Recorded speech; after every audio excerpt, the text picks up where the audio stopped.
Good morning, everyone.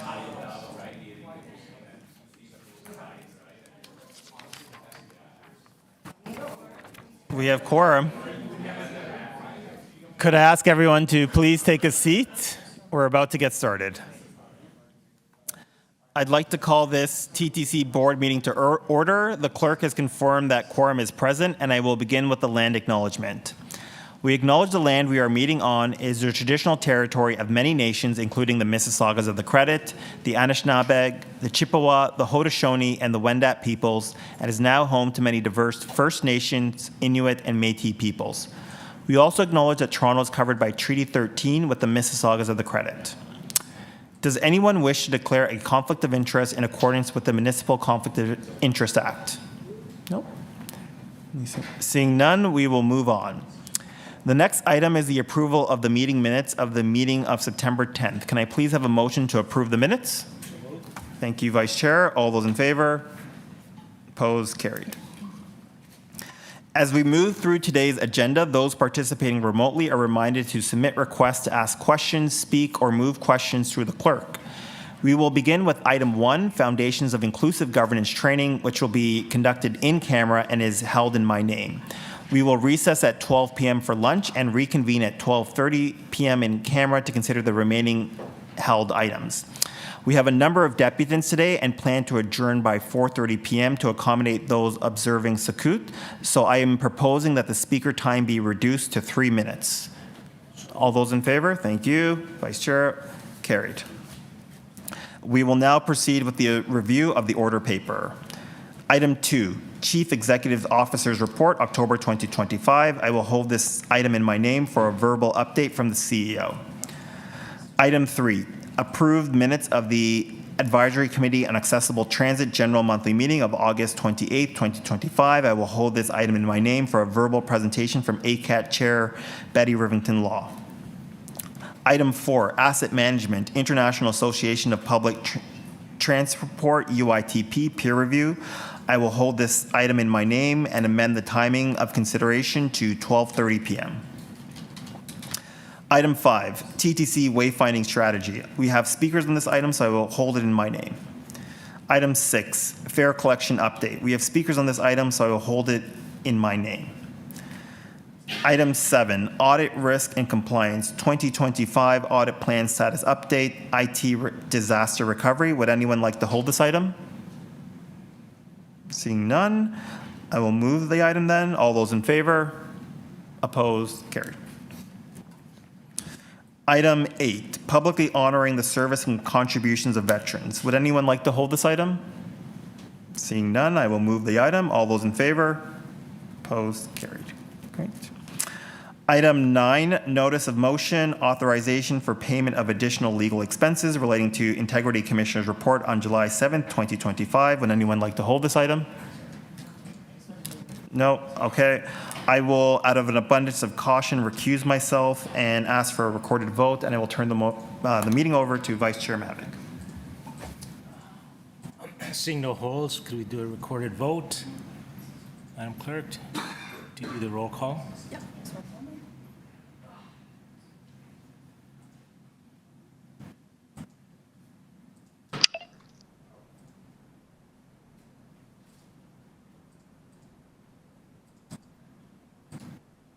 Councilors Ainsley and In favor? recorded vote on.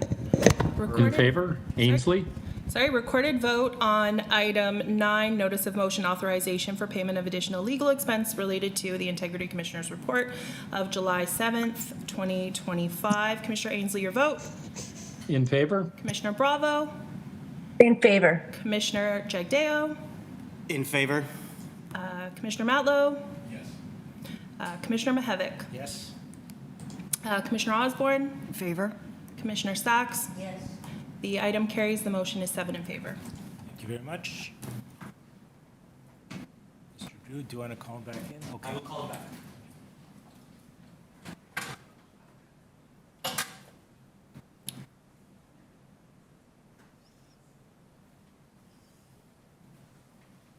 Chair, back to you. Thank you.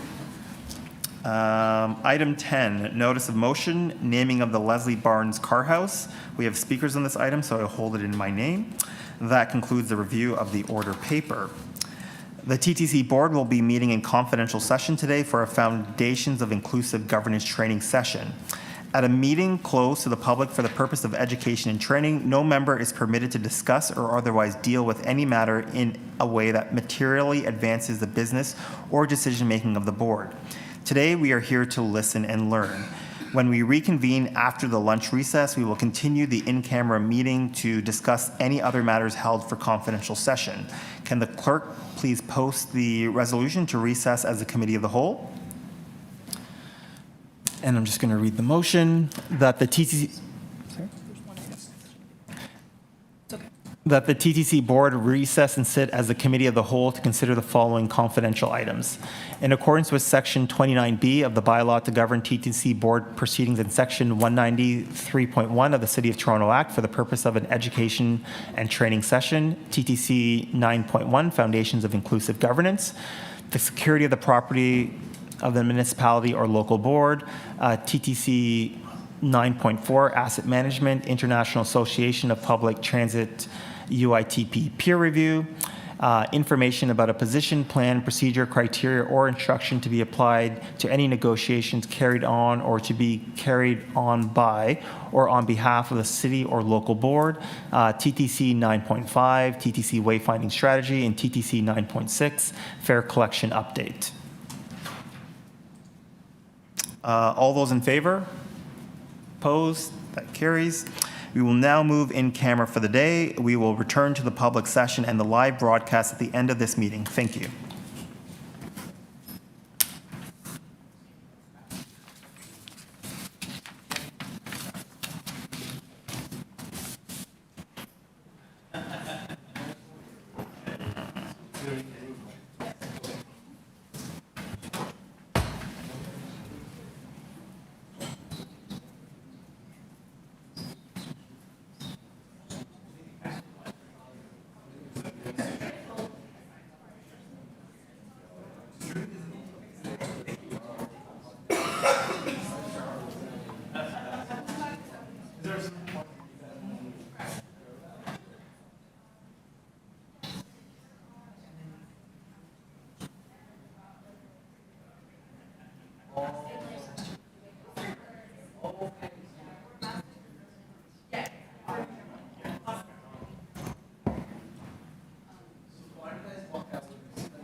Test 10, 9, 8, 7, 6, 5, 4, 3, 2, 1.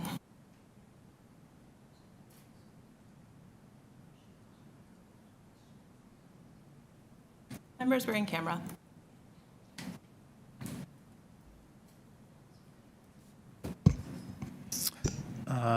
Thank you. And Shakira Narain will introduce Michelle Shaw. Sorry, 1 second.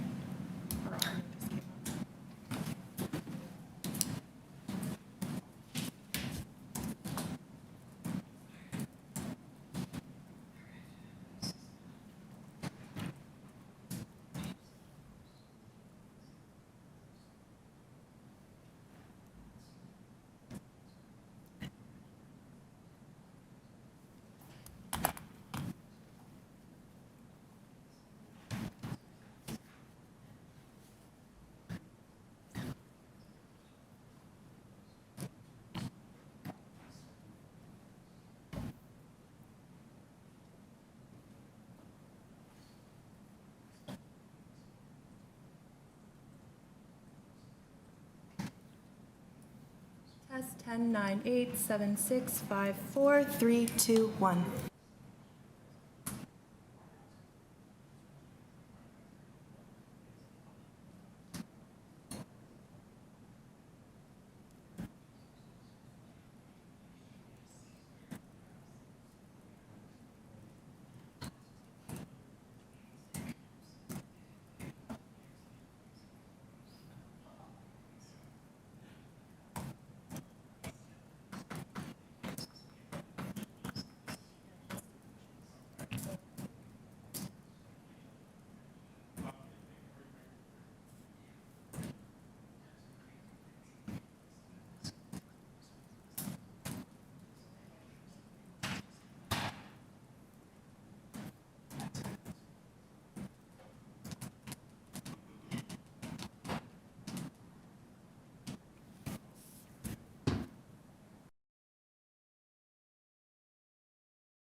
No. Are you coming back, Commissioner Bravo? Okay. I'm just trying to start in your quorum.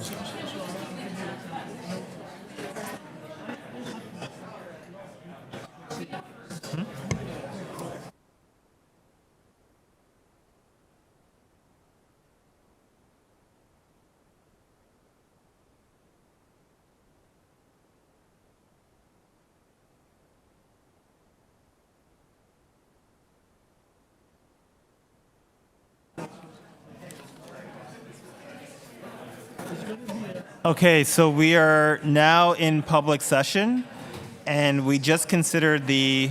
Sorry, could everyone just take their seats? We're going to get started. Thanks. We are now in public session. We just considered the foundations of inclusive governance in confidential session this morning. Can I please have a motion to adopt the report recommendations? Thank you, Commissioner Jagdale. All those in favor? Opposed? Carried. The next item is the Asset Management International Association of Public... Hear an echo? The next item is Asset Management International Association of Public Transport, UITP peer review. I have a motion to defer this matter to the November 3rd board. Can I please have... Oh, yes, sorry. Yes. First, we will have our deputant, Alan Yule. Just a reminder to all the deputants, we'll be cutting the deputations to 3 minutes today.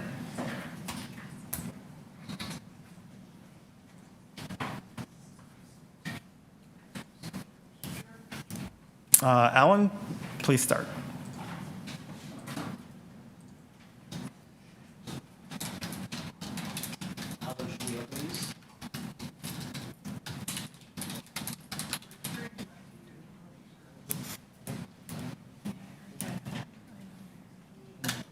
Nope, we got her. But we had it.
Okay. Please go ahead. Thank you. Mr. Chair, I'm going to be fast on this one. The public-facing report from UITPC was a paltry 17 pages, 4 of which were just placeholders. But as they say, when the TTC gives you lemons, you make a deputation. Our streetcar operational speed is 30% lower than the global average. UITP recommended automating switches or motorized. This requires further clarification. Most of our switches are already motorized. That's what this sign means, hanging from the overheads. The TTC uses Bombardier Alstom Flexity vehicles, just like Kitchener-Waterloo and Edmonton, but they don't have the same speed restrictions. TTC is currently using 21st century vehicles, but 19th century switches. We seem to be the only transit agency in the world that's using these bespoke single-spoke switches. Mr. Chair, you may remember some chubby old fart told you this board that the current switches were slowing down our vehicles. Staff agreed that it was worth further study. UITP has studied it and agrees with the problem. And remember, automation of our switches, and we're 30% lower than our actual global average. This board sets TTC policy. Today, this board should make the TTC policy that TTC, as a long-term project, should replace its current switches with the international standard for trams and streetcars. You have a supplemental thing that was sent to you. And after all, if we continue to replace crap for crap, our streetcar service will continue to be crap. Please note, there are 2 other pieces of correspondence from me. The following is a suggestion for a pilot program to increase the number of streetcars in the downtown center core. You have all the notes on that and a map. This is the perfect time to do it. Trying to get ahead of here for you. Finally, the UITP recommends advanced traffic management systems. So let's start a fix on Spadina now, or at least by December. From Front Street West north to Harbor Street on Spadina, there are 6 advanced left turn signals.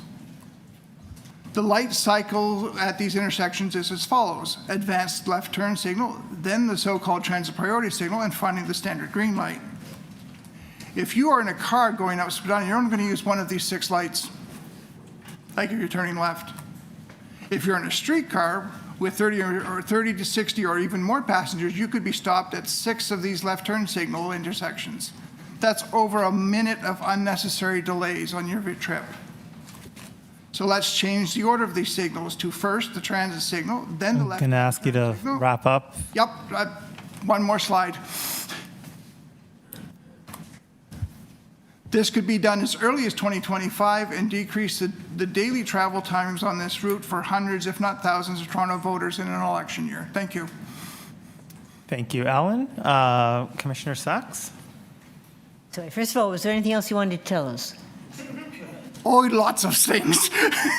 Okay, no, all right.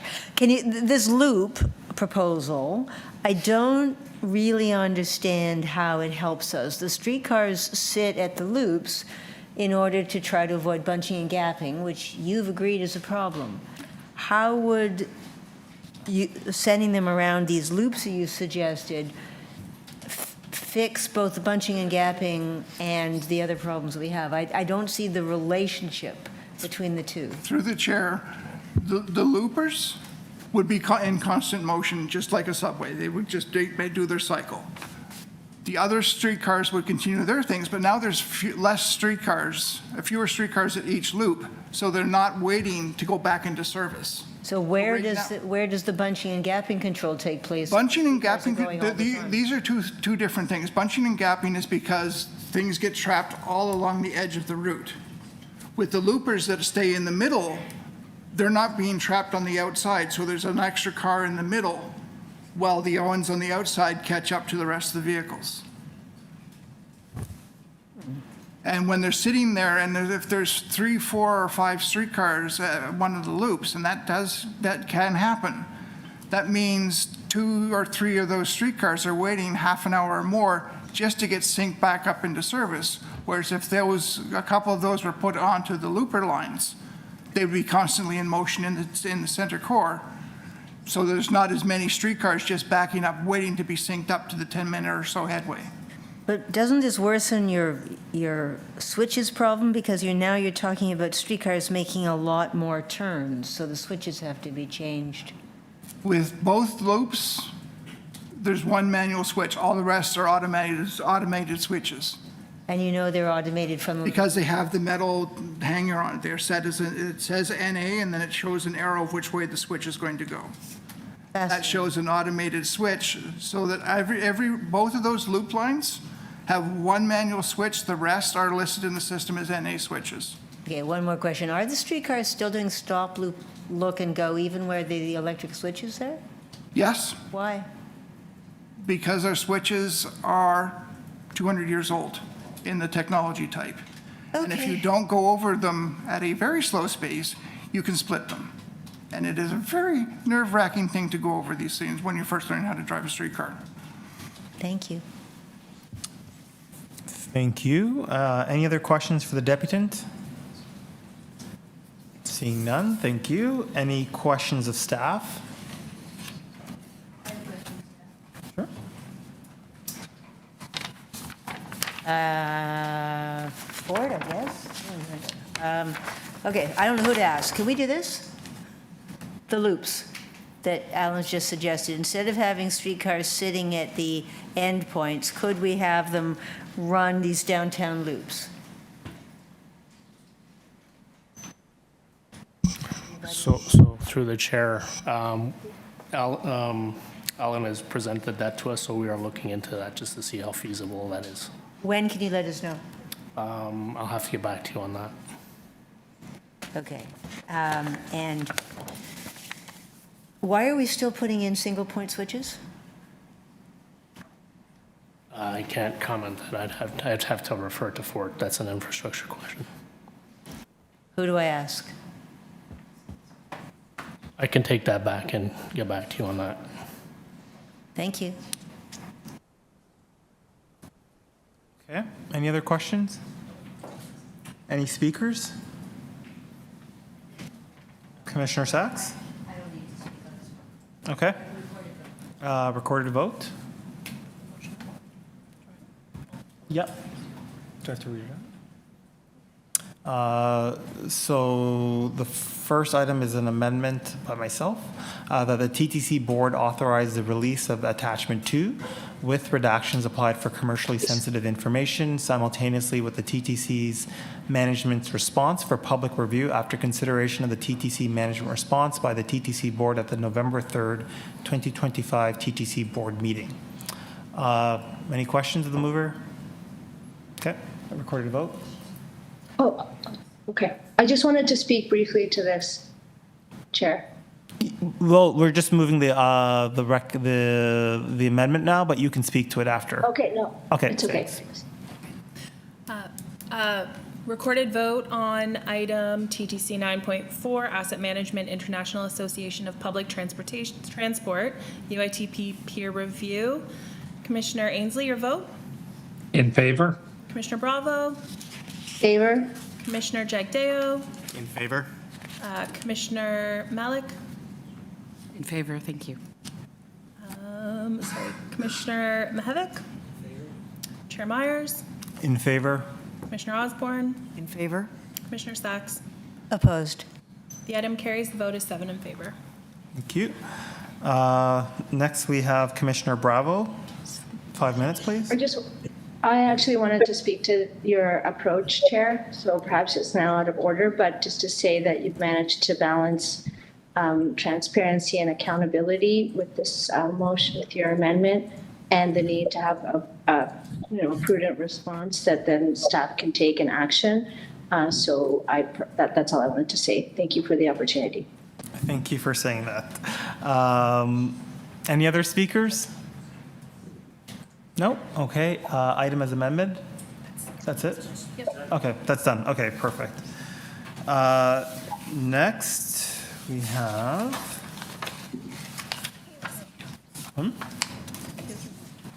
Okay, so next we have the item 2, CEO's report. And with that, I will invite CEO Mandeep Lally to address the board.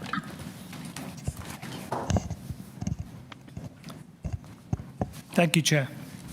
Good afternoon. I would like to welcome everyone here today with us, along with those joining us virtually. I'd also like to extend those joining us via the TTC's YouTube channel. Commissioners, when I set upon this task and presented last period, I highlighted the fact that we would go by mode, giving us the ability to show the effectiveness of the actions we take.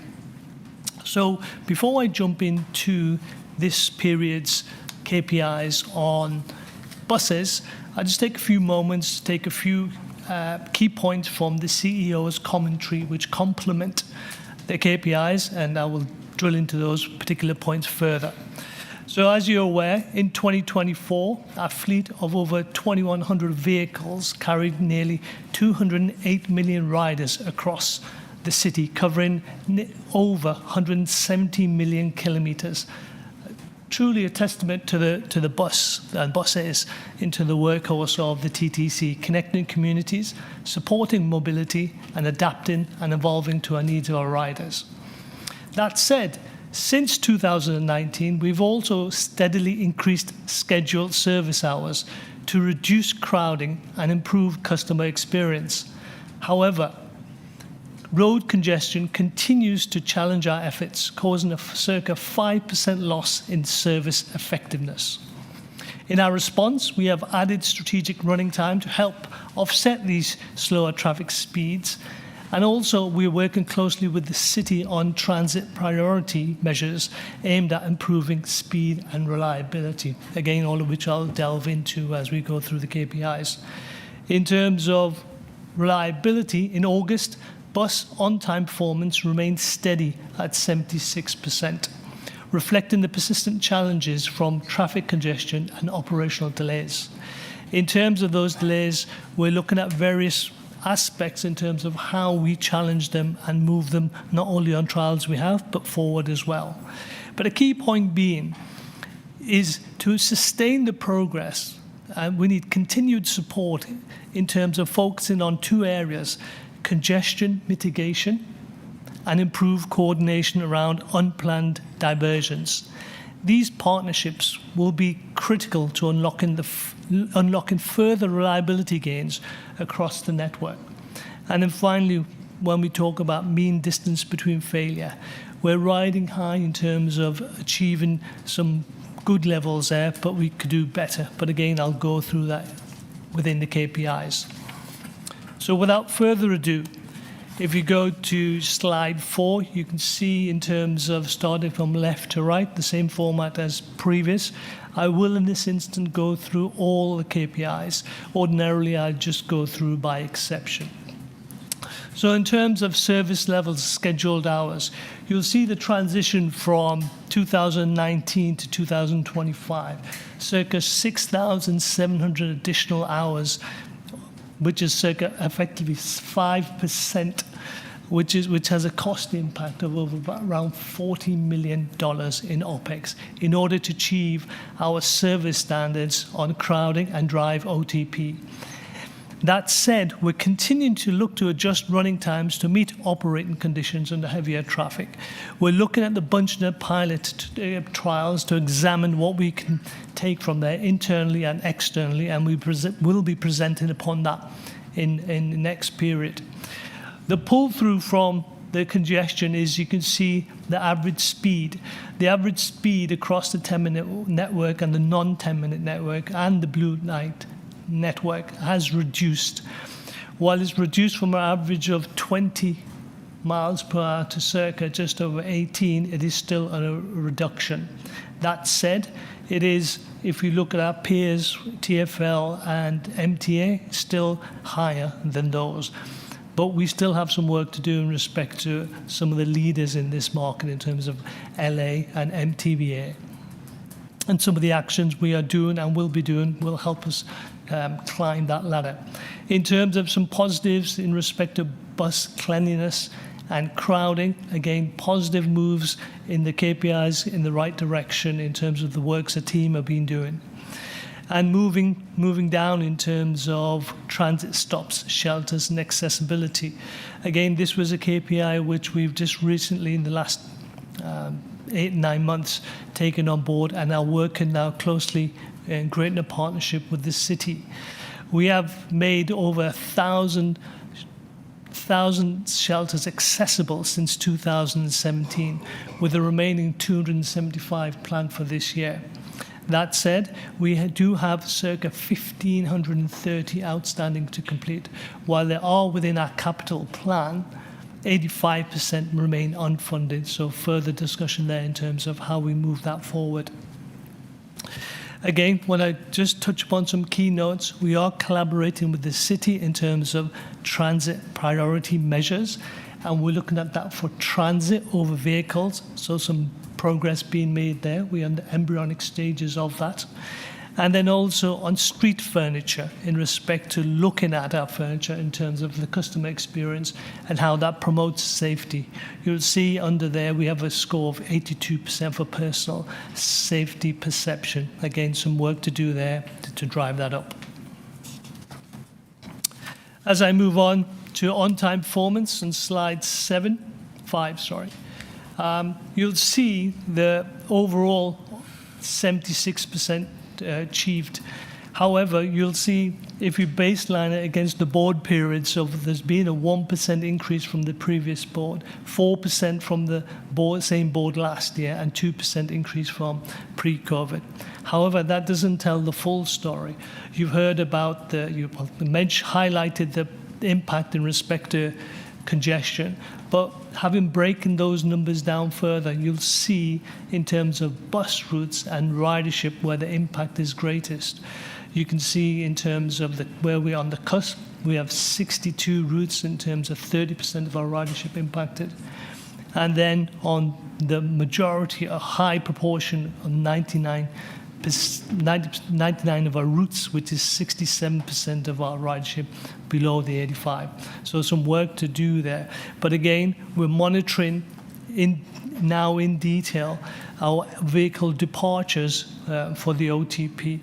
I'd also highlight the fact that we also changed the OTP bandwidth from -1 to 5 to 0 to 5, which is also taken on board. In respect to service availability, again, we are above target, mainly driven by the access operators we have, which we consciously employed in lieu of line 5 and line 6 coming on board. And currently we're utilizing them as extra operators on the RAD service, run directed vehicles. In terms of mean distance between failures, you can see how we're progressing in terms of e-buses, diesels, and hybrids. We're trending in the right direction. That said, more work is required in terms of the e-buses to understand the electrification aspect of it in terms of transfer material, the charging strategies, and also the compatibilities in terms of weekdays and weekend in terms of how we progress there. If we look at the delays encountered for this period, you'll see that on the external delays, 41% was attributed towards diversions, which again is significant and impacting upon the performance. Conversely, on the flip side, if we look at the controllable operational delays, we have equipment, for example, of 25%. But again, that relates to circa 20 a day on 33,000 bus trips.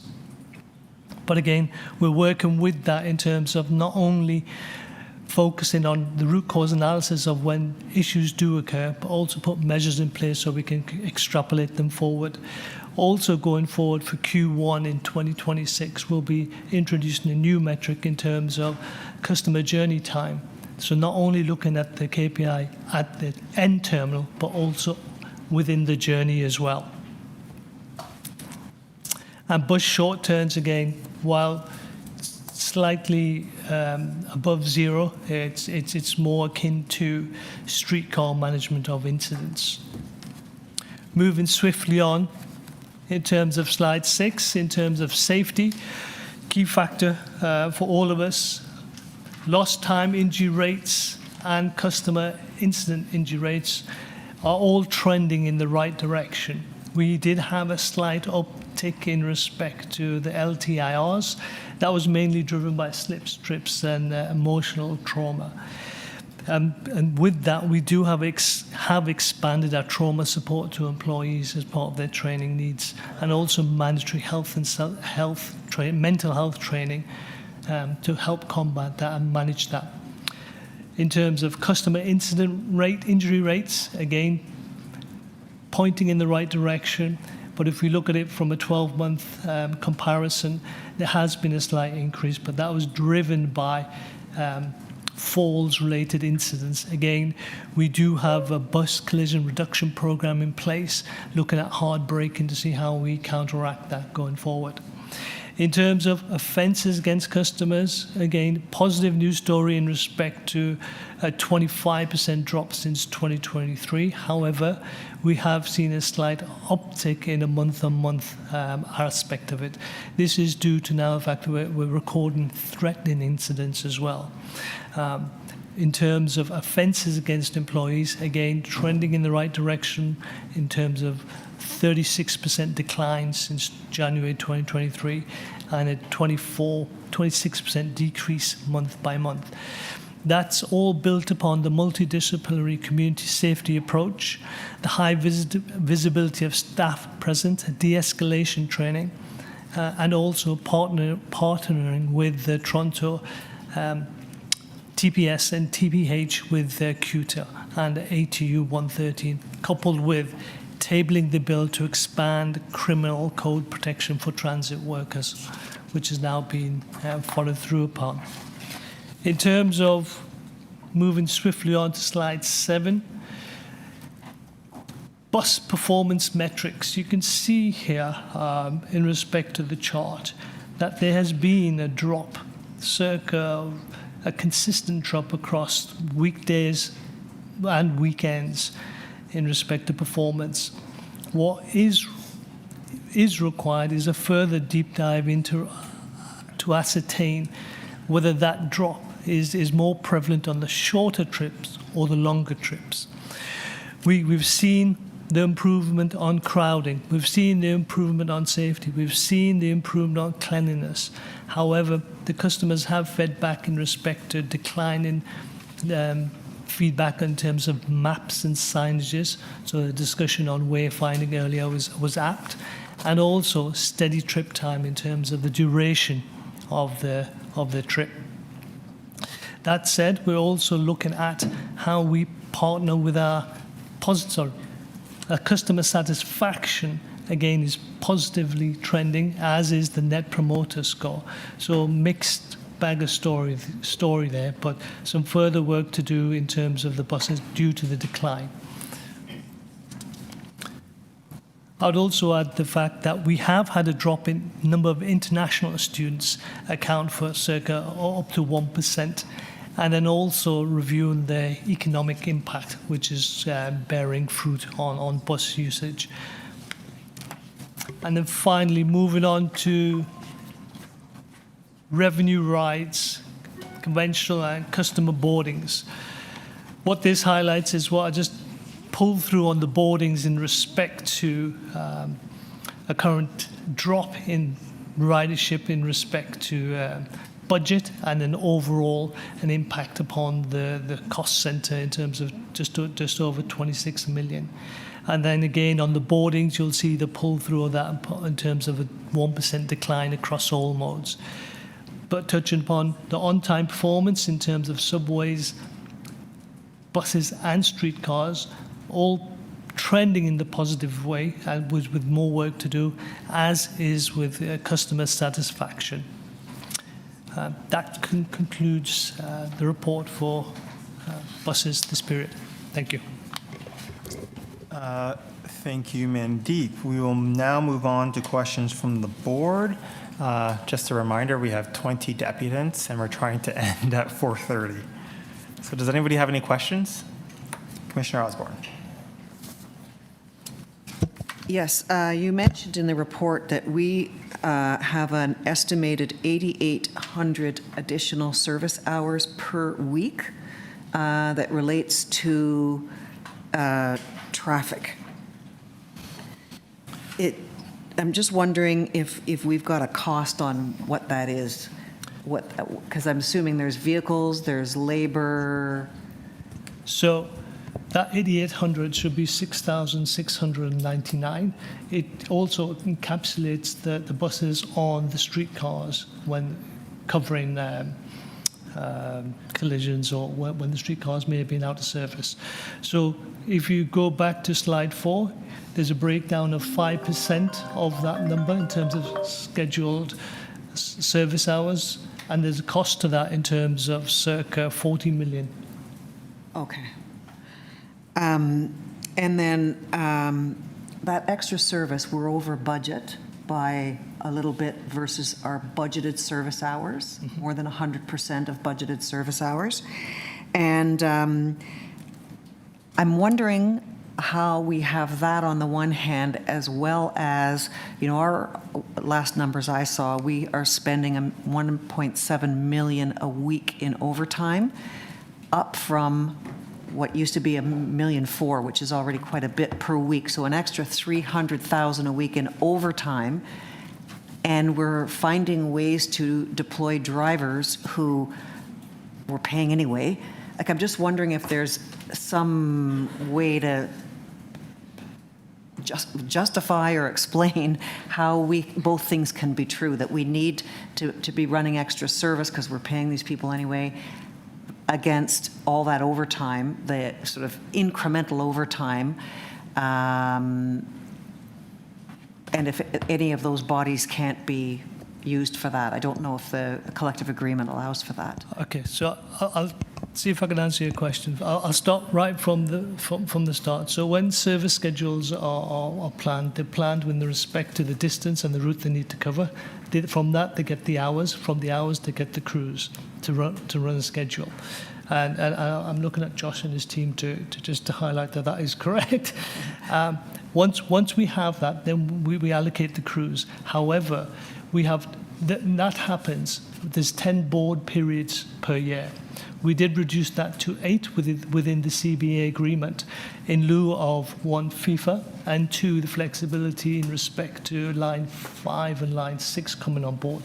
However, the latter 2 haven't come on board as quick as we all had originally planned. So we're utilizing those additional staff on the RADs, so to speak, to provide the additional service. The flexibility in terms of giving the Chief Transportation Officer to move the drivers in order to impact upon the overtime is 1. 2, I suspect the standardization of the schedules in terms of what are the most cost-effective and break-even points. So, for example, if we have Route A that is producing, we have an occupancy rate of 30%, hypothetically, but we're using overtime to fulfill that route. We can then start to look at is that cost effective not to do so or not. That aspect of that we're currently working through.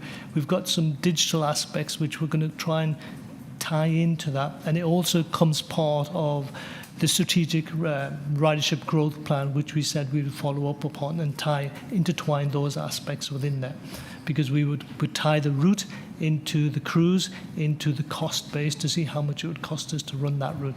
Effectively, each route being like a cost business. Yeah.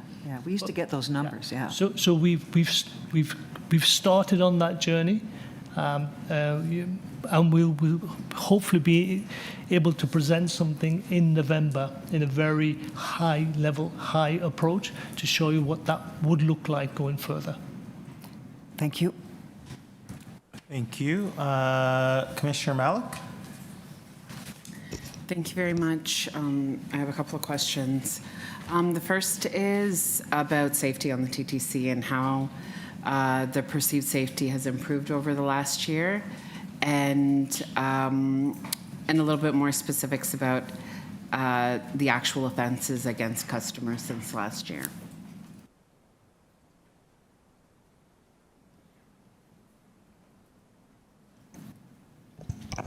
Sorry, could you repeat your question? I didn't quite. How has perceived safety improved on the TTC over the last year?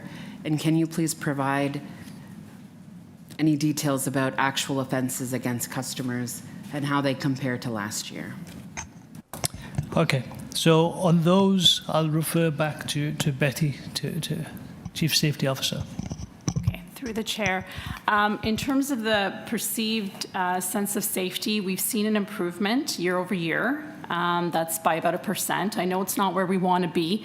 Our target for perceived safety is at 80%, so we're not quite there yet. I'm looking over at Wendy to confirm the actual numbers, but I think we're at 65%, if I'm correct.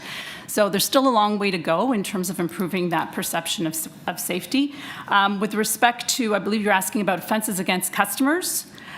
So what we have seen over the 3-year period, we have seen a decline, which is positive since we started implementation of our multidisciplinary approach, which was January 2023. So we have made strides since then. So there is, as the CEO mentioned, there's about a 26% decrease if we compare over this last 3 years.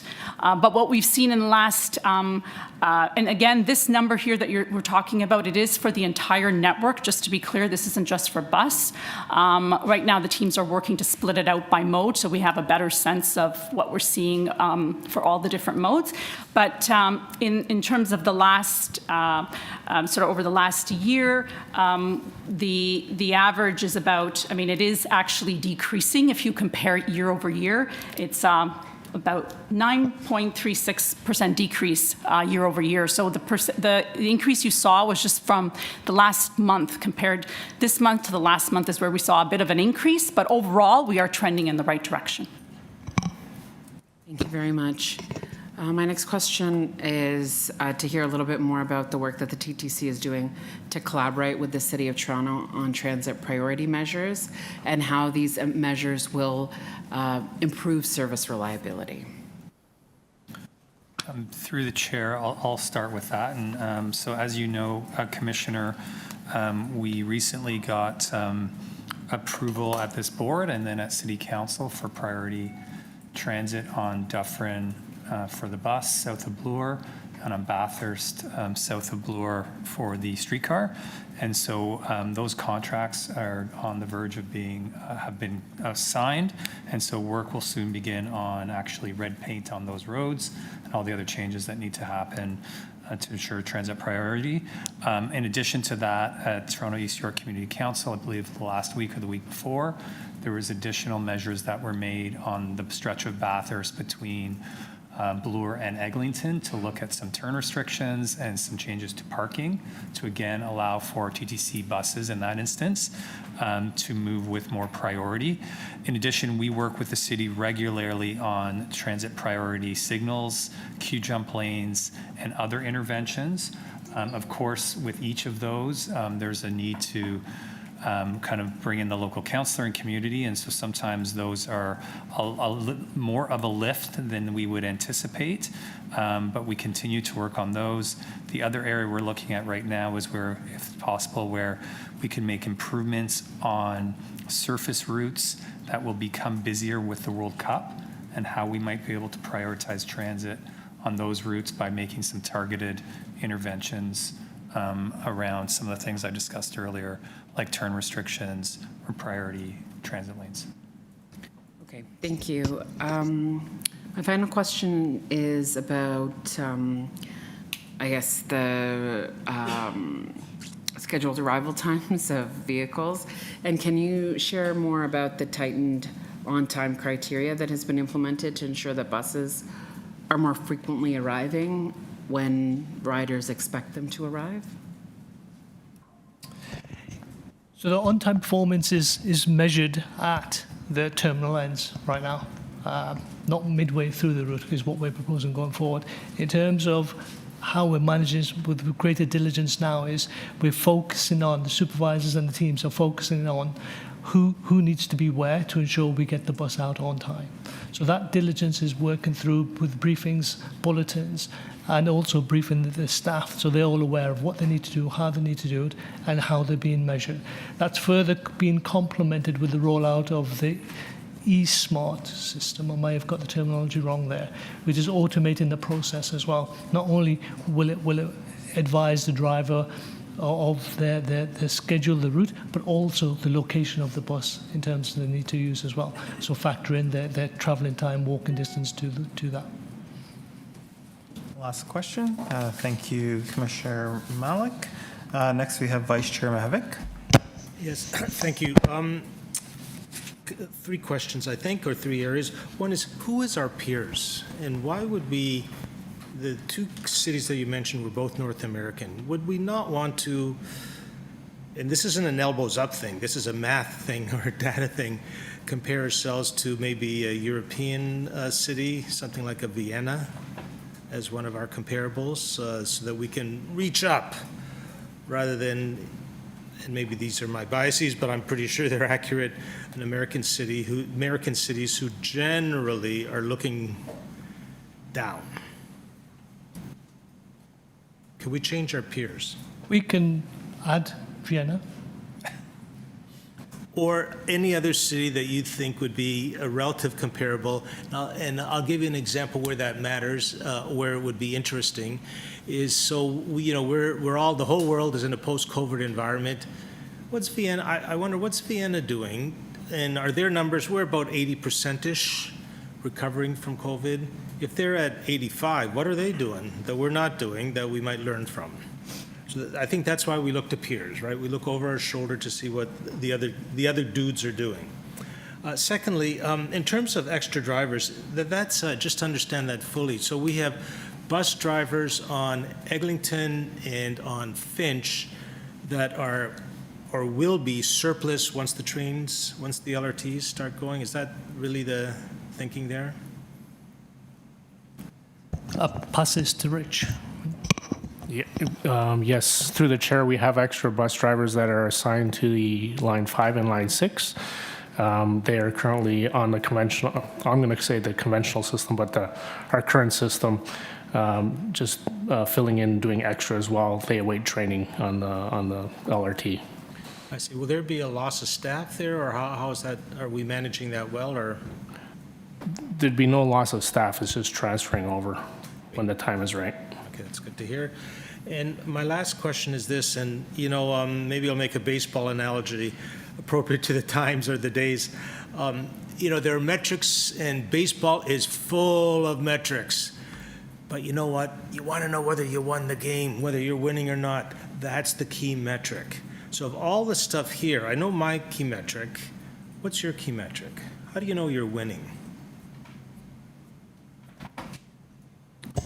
We're winning. So there's a couple of parameters there. In respect to winning, it's underpinned by safety. In respect to that's trending in the right direction.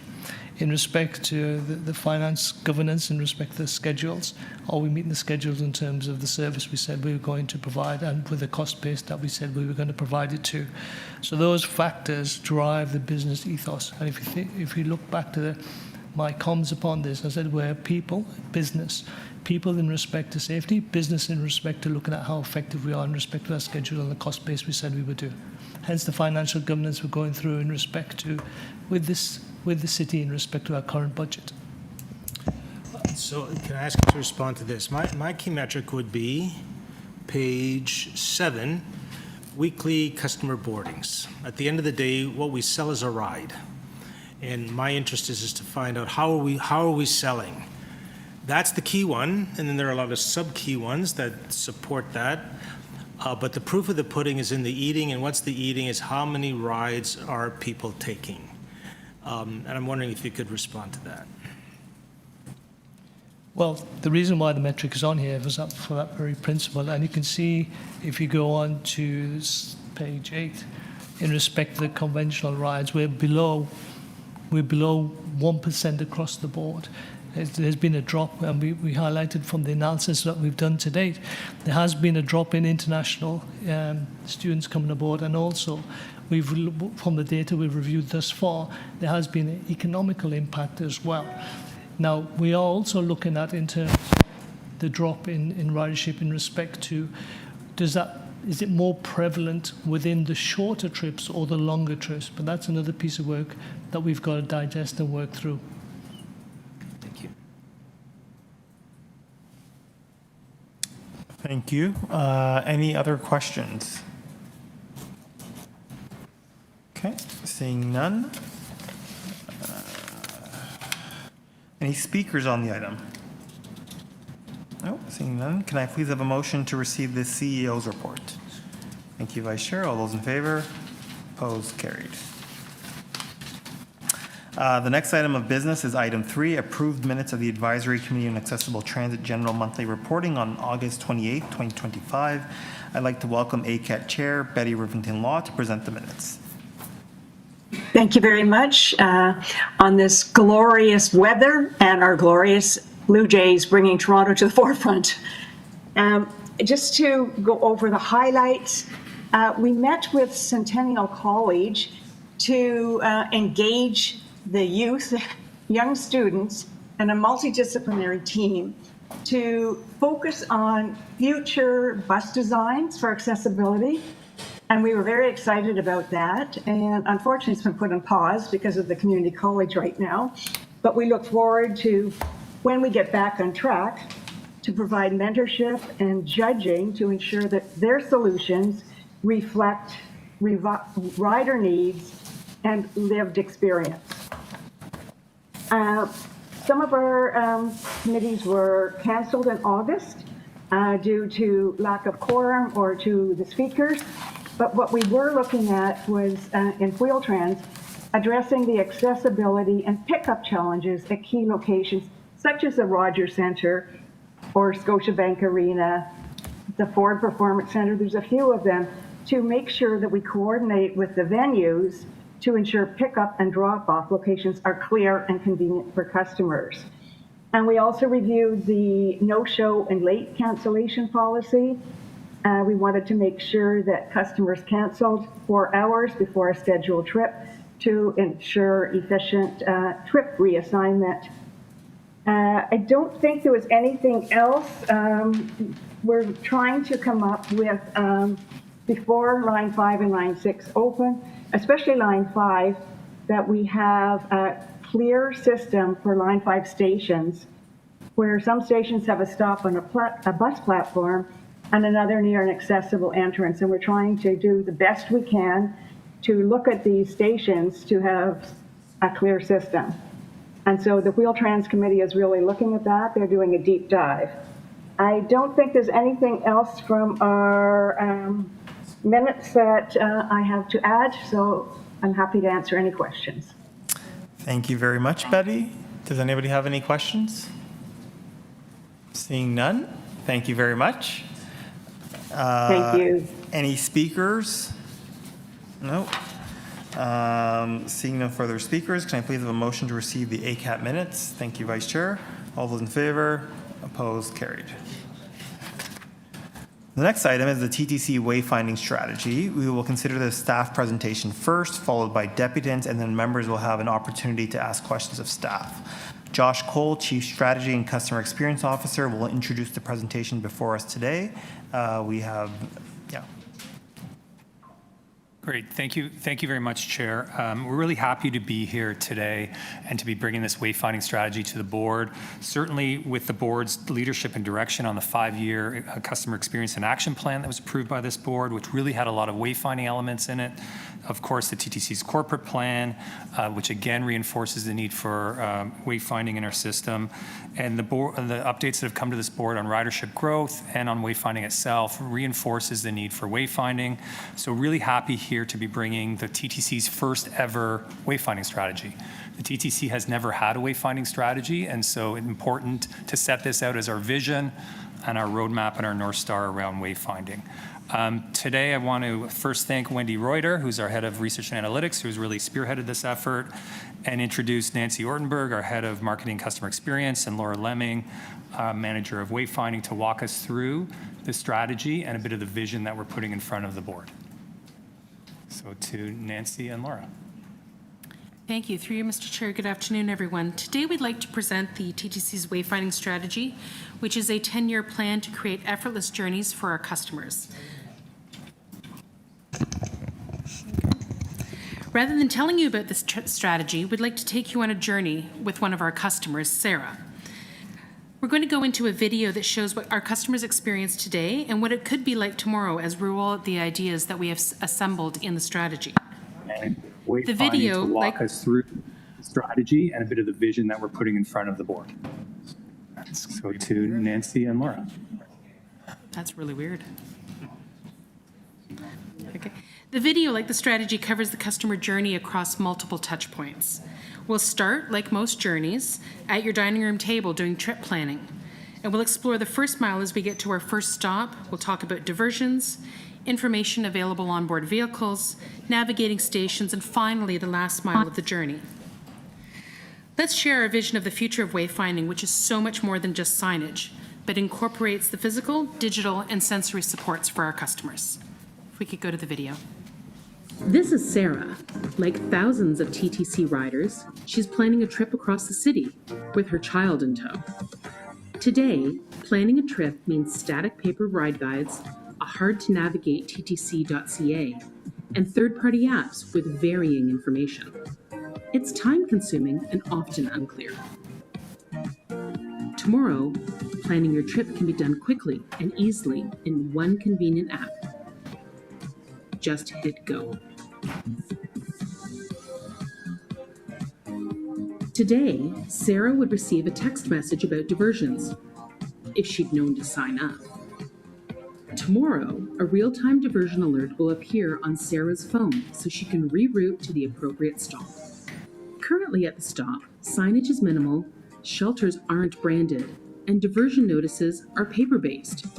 Tomorrow, digital signs, clear boarding zones, and updated vehicle displays make finding and boarding your ride simple. On board, information is static. Riders rely on memory or guesswork for transfers and delays. Tomorrow, digital screens and audio cues keep Sarah informed, helping her prepare for transfers and disruptions with confidence.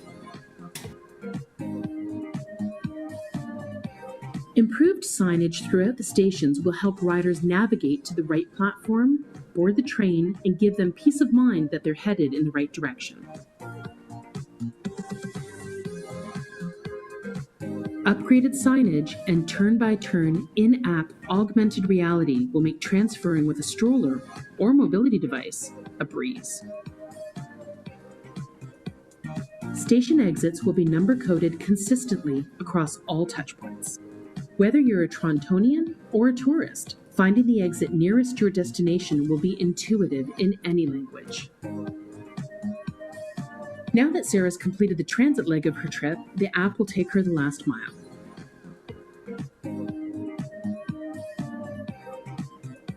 She arrives at the museum, ready to learn all about the Mesozoic era. This is the future of wayfinding, a TTC that's smarter, more accessible, and built around the customer's experience.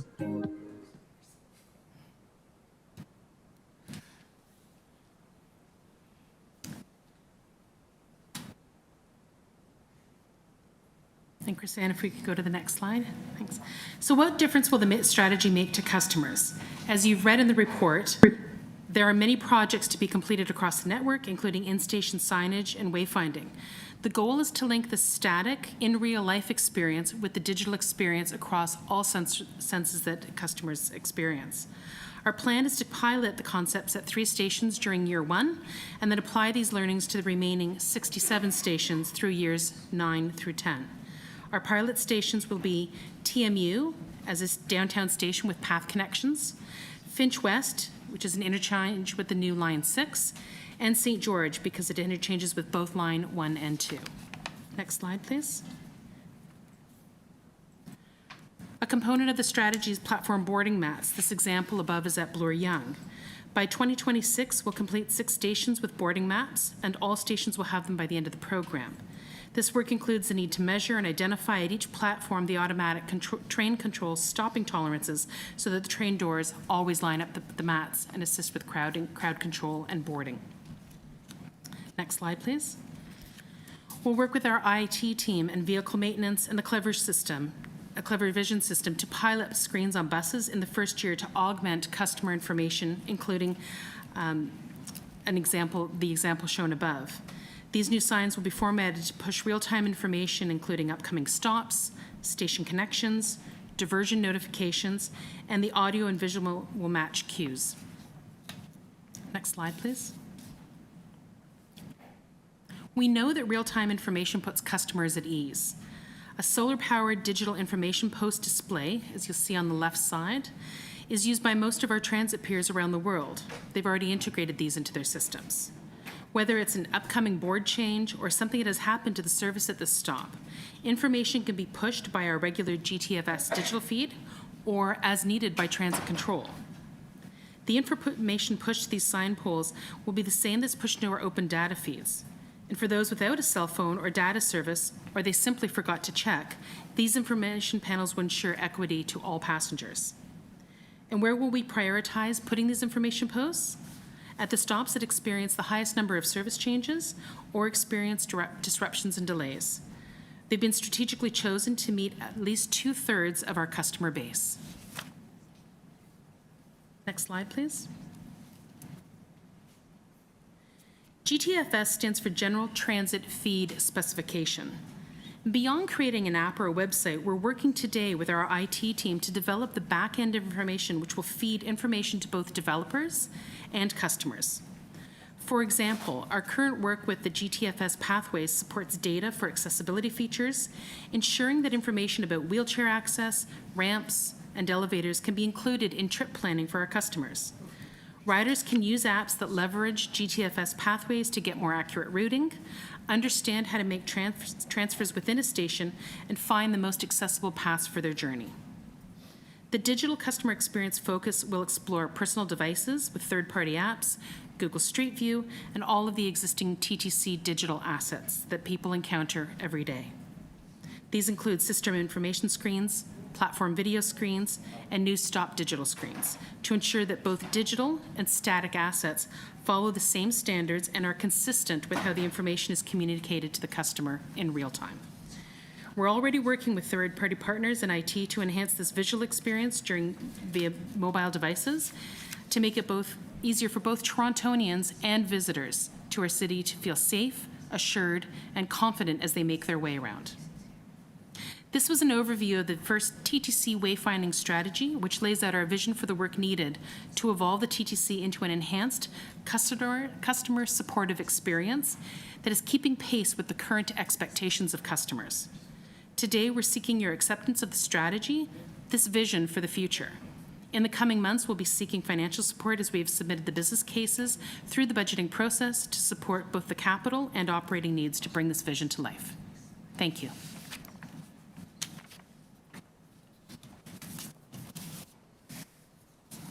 Thank you. Thank you.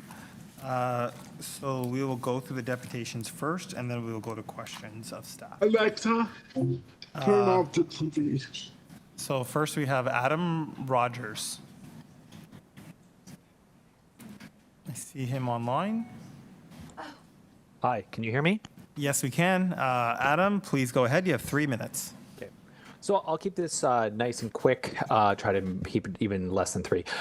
So there's some I listened to the presentation with great eagerness, and there's some great ideas in there. I think really my main issue is that it just, as unfortunately is the nature, it's a little too slow.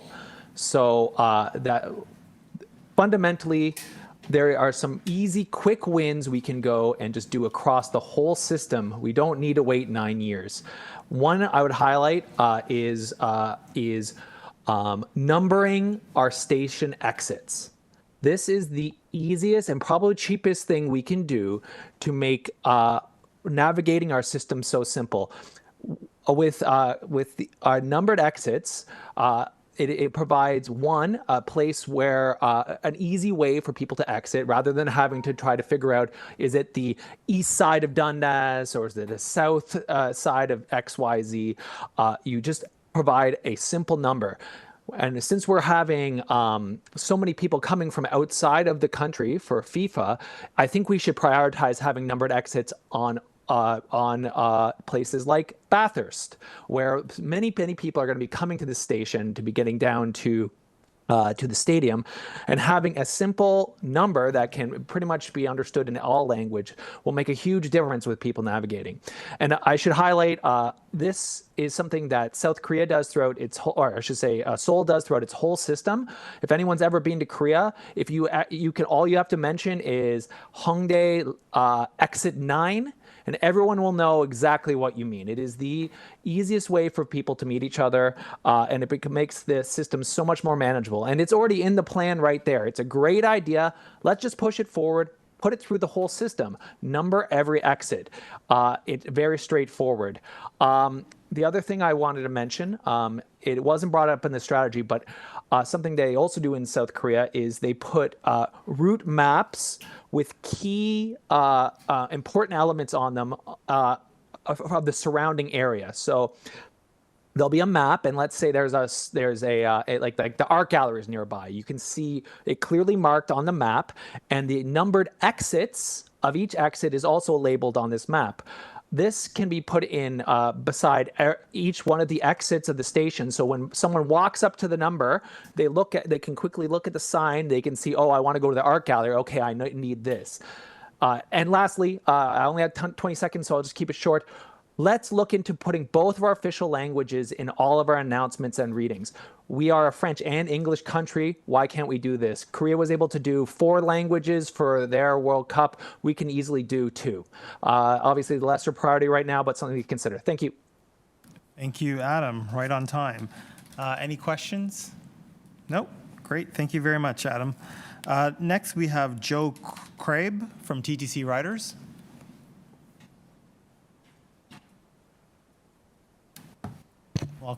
Welcome, Joe. You have 3 minutes. Is this on? Hi there. Good afternoon. My name is Joe Crabe. I'm a volunteer with TTC Riders, a resident of Ward 4, and I'm also a film worker here in Toronto. Earlier this year, I spoke to this board about the importance of approving the interim wayfinding strategy, so it heartens me to see the fully realized strategy coming up today to be implemented. I want to start by commending the holistic approach that this strategy is taking to bring the TTC's wayfinding up to the standard of other great cities around the world. Whether it's at workshops, canvassing on the street, or even just in casual conversations with transit riders, the issues of wayfinding on the TTC come up time and time again. Our transit system can often feel like a puzzle to be solved for insider information only. If we are to continue to grow our ridership and get people out of their cars or bring them back to the TTC after not having taken it for a while, we need to make sure our system is as welcoming and easy to travel, whether you're a first-time user or a lifelong user. Good signage and real-time information are critical to this. While wayfinding can feel like a small and maybe even frivolous way to spend money compared to massive transit expansions or direly needed infrastructure improvements, I assure you it is anything but frivolous. Wayfinding has a direct impact on the rider experience from the moment you begin your journey to the moment you end at your destination. Back in April, I was part of a team that spearheaded a guerrilla wayfinding redecoration around King Station to draw attention to these issues. These included new route maps for the surface streetcar routes, alphanumeric exit labeling, and a consistent design that drew upon the existing Metrolink standards.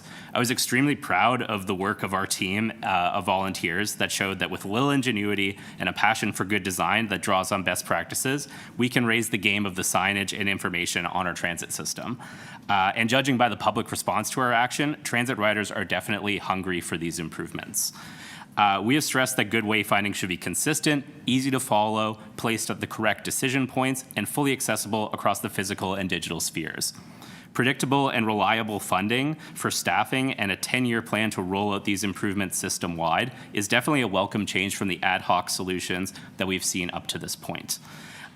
Implementing the Year 1 plan in times for the Men's World Cup in June of 2026, which is only 9 months away, is absolutely critical to make sure that the tens of thousands of visitors are actually able to navigate the system. One thing I must stress today is that this cannot be yet another good idea that gets stuck in a pilot project before it can make its full impact. That's why it's essential that the strategy continues to evolve as our system grows and more lines come online in the next 10 years and further integrates with neighboring transit agencies, be that GO, MyWay, YRT, et cetera, to ensure the whole network is brought up to the same high standard. It doesn't work if it's just another patchwork of improvements that get put on top of signs from 10 years ago, 20 years ago, 60 years ago, et cetera. The time has come to make the leap, so let's get it done. I strongly encourage the board to support this vision and implement the strategy to its fullest. Thank you. Thank you, Joe. Any questions? Seeing none, thank you very much. Next, we have Fern Hahn.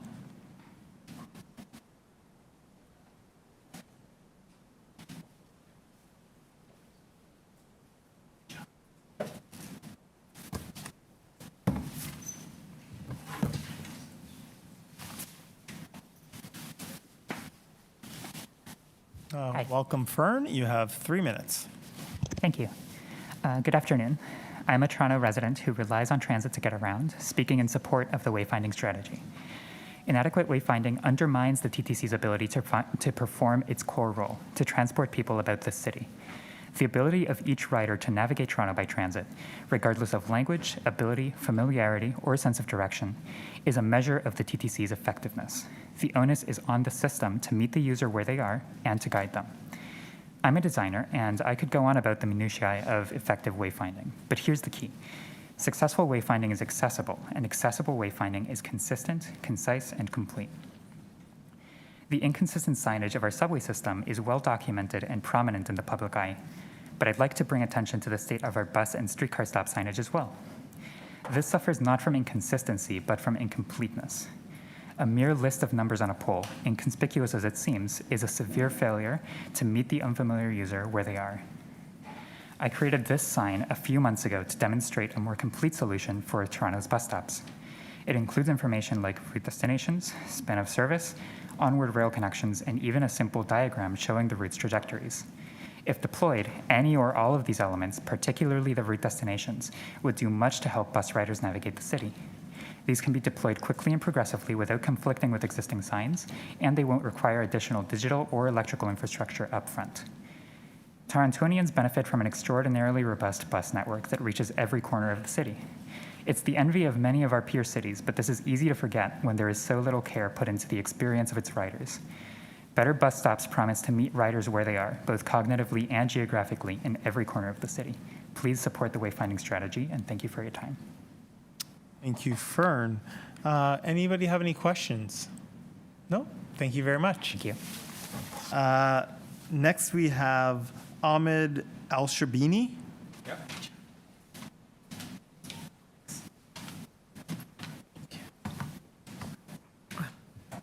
Welcome, Ahmed. You have 3 minutes. Thank you. Good afternoon. My name is Ahmed. I'm a resident of Ward 11, and I would like to express my strong support for this initiative. I'd like to specifically highlight the particular aspect of the plan on the importance of enhancing street and bus stops with real-time digital displays. I think that's a fantastic idea. Many major cities with high transit scores have reliable real-time arrival displays at bus and streetcar stops. Having a digital sign at stops that indicates the arrival time of the next streetcar or bus is no longer a luxury. I think it's a necessity. Static signs on poles are simply not sufficient. I, like many Torontonians, have experienced standing in the cold of winter, waiting for a streetcar that is overdue, unsure of whether or not to keep waiting or start walking. A more recent example, over the weekend, I volunteered my time and experience for Nuit Blanche, which was a fantastic event. It was from 7 p.m. to 7 a.m. To basically promote the city of Toronto and its beautiful artwork. And it was a great event with almost 2 million visitors, and I was very pleased to hear when the TTC subway would be running 24 hours that night.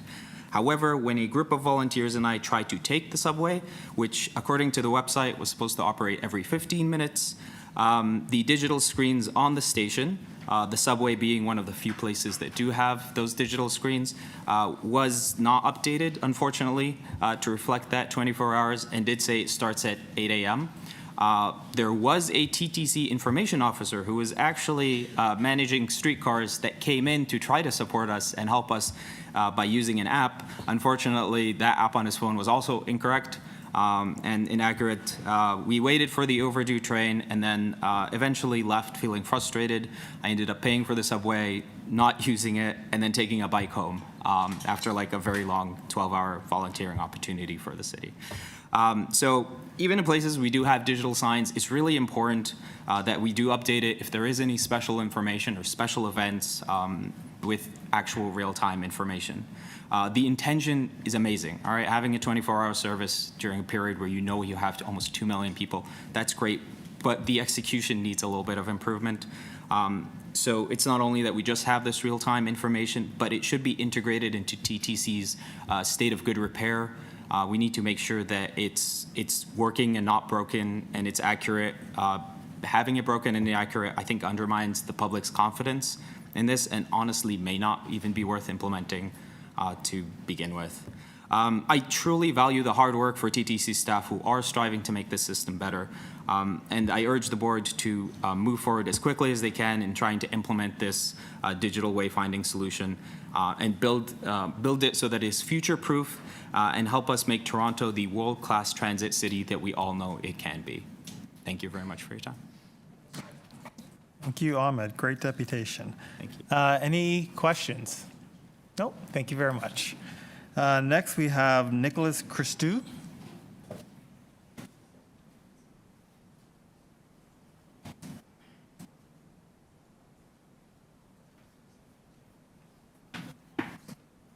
Thank you. Hi.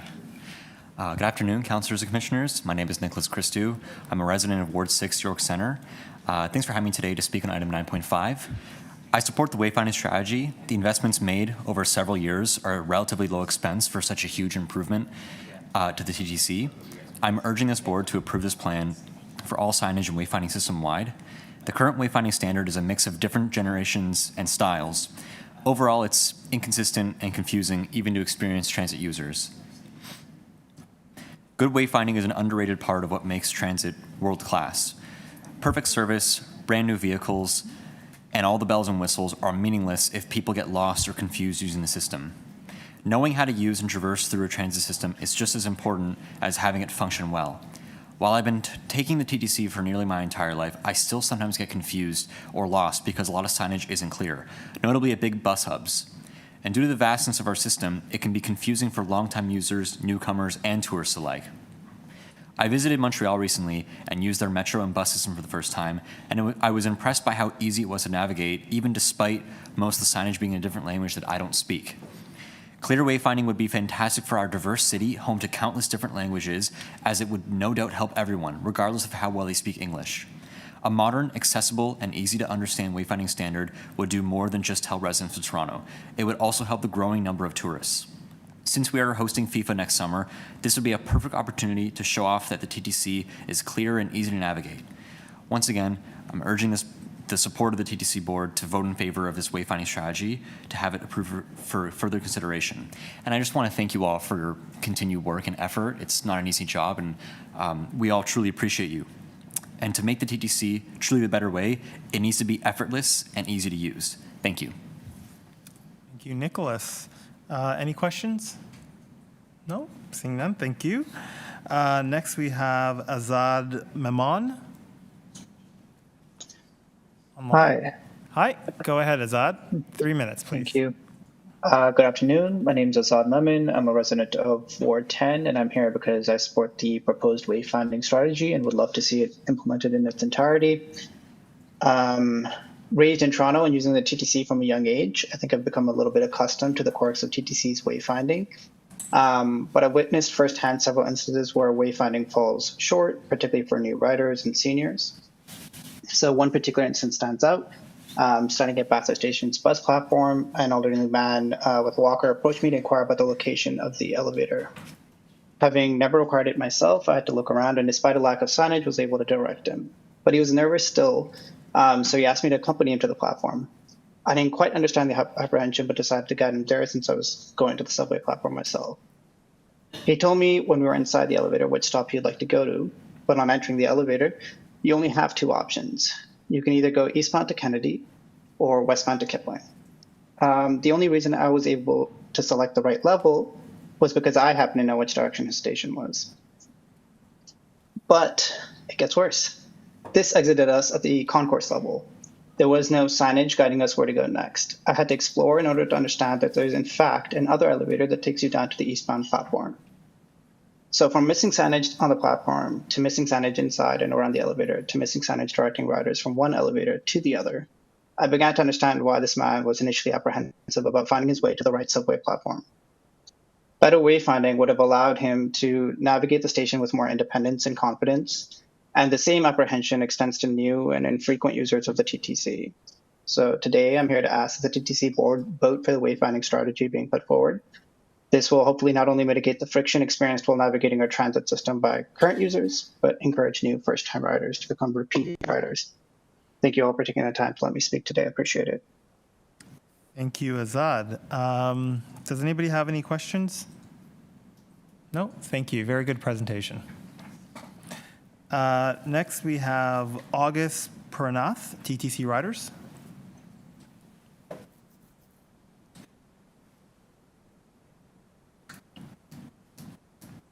Come up together.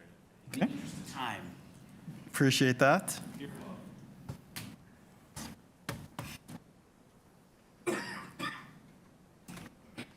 So we have August and Andrew Pulsifer. Please go ahead. Sure. I don't actually have that much to say. I just wanted to say we did our wayfinding action at King Station a week before I started the job. I got texts from everybody in my social group being so excited that I'm going to work with this organization that has done such amazing work. So I really just wanted to come up here to thank Joe and Chloe and August and everybody who's here to speak in favor of better wayfinding. I get more texts from my friend about crappy signs on the TTC than about most other things to do with this job. So we know that it's not great. It's not great, and it's just we're thrilled to see that something like this is being proposed. A unified strategy is very, very important, and I'm pleased to see it. So thank you. I hope you vote for it. I hope it has your support. Thank you. Hello. You all know me, so I won't bother introducing myself. I am also very thankful to see this wayfinding strategy before us. I think it's a really, really great opportunity and the first time in a long time that we've had one, or forever, as you mentioned. Taking transit shouldn't be a puzzle. This is why I'm urging you to fund this strategy. In just 9 months, over 300,000 people will be coming to Toronto for the Men's World Cup. And for many, it will be their first time in town. So I wanted to share my own experience visiting the other Canadian FIFA host city, Vancouver, and it was my first time in that town. I had just landed, I had a really big headache, I was sleepy, but I was committed to taking transit to where I was staying. The first question I asked when I got up to the platform is this train gonna go where I need it to go? Well, there's a really big sign right here, very easy, very noticeable, and it showed me the direction where the train was traveling, and I found the station that I needed to go to. Very easy. It's right above the track, so there's no real confusion. Just this morning in Toronto, at Eglinton Station, I got down the staircase. I had to look to find the same map, and it's much smaller, it's less noticeable. I walked about 2 minutes along the platform to find it, so it's great that this exists, but clearly it could be better. The next question I asked myself is, when is this train going to arrive? How long am I going to be waiting here? So I looked up at the sign here, and it was very simple. 2 minutes, the next one's in 8, the next one 14. Pretty straightforward, nothing too cluttered. And it also showed some service alerts to see, is anything wrong with the system? Now go back to Toronto, and there's so much going on. It's really cluttered. Like, there's a lot of ads. There's the weather, but I'm underground, so it doesn't really matter. There's news from random places that don't really matter to my commute. There's a lot going on. So there's room to be improved. Now, the daunting part of taking transit is, of course, when you get to the bus system. Oh, no. But it's really, it's a big, intimidating system, and I've never been here before. So I had to find out where to go. So I need to go here, so I quickly traced the routes that I need to take, and then I went to the other map, which showed me which bus bay I had to go to actually catch the bus I wanted to take. So it was pretty easy. At the end of the day, it was easy to navigate because there was clear and useful signage at every decision point in my trip. The signage didn't assume I knew anything, and I didn't need to be a local resident or some kind of transit wizard to figure it out. I went to bed early that day and fixed my headache because I got home on time, and I spent the next 4 days using transit because I felt confident I knew how to get around. And importantly, for the transit agency, they got a lot of fare money from me because I was riding transit all the time. And that's the important takeaway. If people don't feel confident enough to take transit, they'll find another way, especially in an unfamiliar place or for other trips. Thank you. Thank you. Any questions for August or Andrew? Good story. Yes, good presentation. Okay, thank you very much. Next, we have Jennifer Conroy, who's online. Yes, hello, can you hear me? We can hear you, Jennifer. Thank you. You have 3 minutes. Thank you very much. I have always struggled with directions and signage when traveling. It's been speculated by doctors that this is a component of my sight disability. This is why I rely on signs and signals in my memory when I travel. I remember landmarks that I've seen and where they are so I know where to go. And if I go to a particular destination frequently, if I see the same sorts of landmarks, I'm confident that I know where I am and I can get there and back easily. This is why it's so important that the TTC is updating their wayfinding system into the digital age so that it's more accessible, and I fully support this strategy. I would suggest that big print be used when activating the new signs. Large print is easy and clear to see, and if the print is too small, then people with sight disabilities like mine would not be able to utilize it for them. My challenges with sight are a big part of why I can't participate in the family services, nor am I the only person who deals with this issue. With these new changes, perhaps more customers would be inclined to use the conventional form of transit more often. It's about feeling comfortable and confident in your surroundings on and around the TTC, as it is about convenience for myself and others with disabilities. Thank you. Thank you, Jennifer. Any questions? No? Thank you, Jennifer, for your deputation. Next, we have Adam Roy Cahoon. Adam, go ahead. You have 3 minutes. I just want to say, first of all, we as TTC writers put a lot of work into it. I think it would be only fair that you also make this another agenda item at a meeting where you haven't been working long hours at something else, because all we're doing is basically expressing through a deputation and not really looking hard at the ideas that are being brought to us. I think this needs to have a big section as a key agenda item so that we can actually have a full conversation. But with what we have, I do think there is a lot of easy stuff we can do quicker and stuff. And I know that video used Tomorrow, sort of like the Disney version of Tomorrow, because a lot of this stuff would be better if we could have it sooner.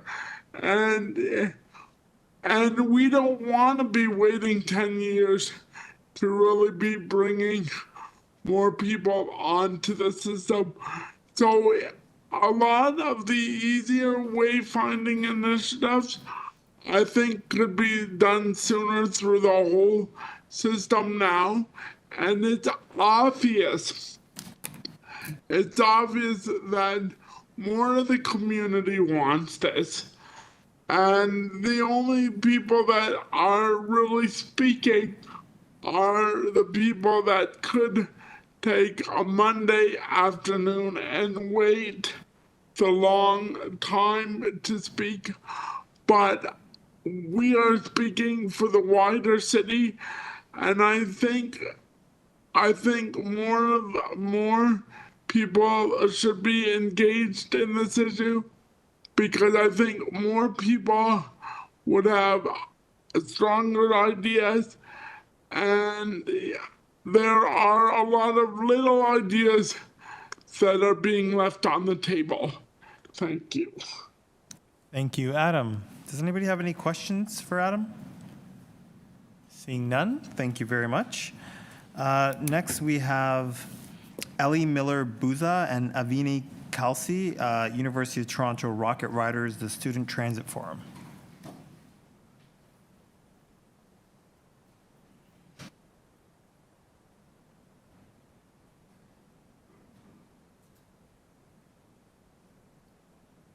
Okay, Ellie and Avini, please go ahead. Sorry. University of Toronto, and the founding co-president of the University of Toronto Rocket Riders, the Student Transit Forum. My name is Avani. I'm a second-year public policy student at University of Toronto and an advocacy consultant at Rocket Riders. Okay. Wayfinding on the TTC is often difficult for new students, especially those who come from Canada but come from non-metropolitan areas who have not experienced large transit systems before. When I first moved to Toronto, I figured out the subway system within a matter of days, but it took me multiple years to learn how the streetcar system worked and where each line went. We think that an area of priority for the board should be focusing on improving the navigational experience of the streetcar system. And the use of just one color on the streetcar map makes it very difficult for many students to figure out which routes to go and where. Riders often have little time to review the streetcar map before making a navigational decision. But the current map, with all its short turns and complexities, lends itself better to a sit-down interrogation than it does a quick glance. An improved streetcar map, possibly making use of multiple colors and other similar design elements, should be part of any long-term wayfinding strategy. While making it clear where streetcar stops is important, it is equally important that we make it clear where streetcar routes go. Additionally, we'd like to address the budget for part of this strategy. We agree with the recommendation that wayfinding should be done on a long-term comprehensive scale rather than an ad hoc one, but we also hope that the TTC will be able to execute wayfinding upgrades in a more cost-efficient and uniform manner. Lastly, we'd like to also reiterate what many prior deputants have mentioned, which is to prioritize numbering exits for all major stations. This is quick, efficient, and cost-effective to improve wayfinding and customer experience. Overall, we believe that the proposed wayfinding strategy, including its emphasis on a more unified and long-term approach to wayfinding design, is a very good start, which should be supported by the board. We also know that the wayfinding strategy could be made even better if an emphasis is made on improving the most confusing aspects of the system and utilizing said longer time horizons to realize cost efficiencies. Thank you for your time. Thank you. Thank you, Eli and Avani. Any questions? Councillor Ainsley? Councillor Ainsley, go ahead. To the deputy, sorry, did I hear you say you were from UTSC? University of Toronto, St. George. Oh, okay. I do have a question, I guess. I was reading, sidebar question, I was reading in the Varsity last week. There's been a lot of interest in a shuttle bus between St. George campus and UTSC, but you face a lot of hurdles doing it as university students. Do you have any experience with that?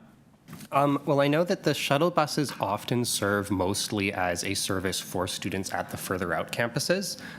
For example, the UTM shuttle bus is free for UTM students and not included for downtown students. So, I mean, my main experience is that the people I have met on campus who have been taking St. George classes but are from UTSC have very long commutes to get to St. George because they're already set up to commute to UTSC, which means their commute can be well over 2 hours. So certainly a shuttle bus would be helpful, but it would also be helpful to have the line 2 extension and all sorts of other things that make it easier to get to Scarborough done. Yep. Okay. Thank you very much. Thank you, Mr. Chair. Thank you, Commissioner Ainsley. Any other questions? Nope. Thank you very much. Thank you. Thank you.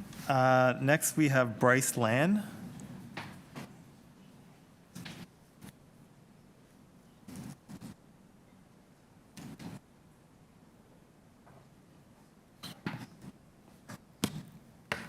Hi, everyone.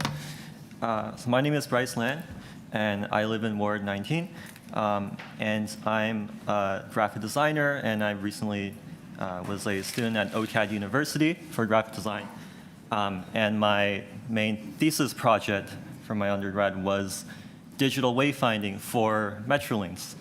And I was able to present it at our graduate exhibition and which was visited by thousands of people, members of the public. And the number one comment that I got was, the TTC or Metrolinx needs this. And I heard dozens of stories, maybe hundreds of stories from people getting lost. And so I studied like wayfinding and design and transit for a living, basically. And I've been taking transit for my whole life, and TTC specifically.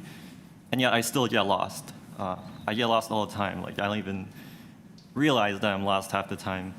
And so it's a lot worse for someone who's not a nerd in transit like me, right? Like my sister, she lives downtown. She lives right on top of Line 1. And she often avoids taking transit due to the stress. And she always messages me, like, how do I get here? And I have to explain it to her. And so I think the point is, it's also more than just not getting lost, right? It's the vibes matter too.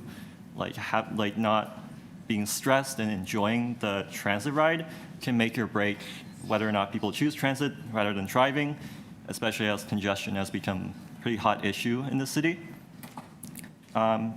And also, it's a way to make transit more enjoyable for people of all ages. Metrolinx's digital wayfinding system, for example, has a mascot. They have like a raccoon, like a goose mascot that I think will be implemented for the Ontario line. And so it's a way to make transit more fun for children.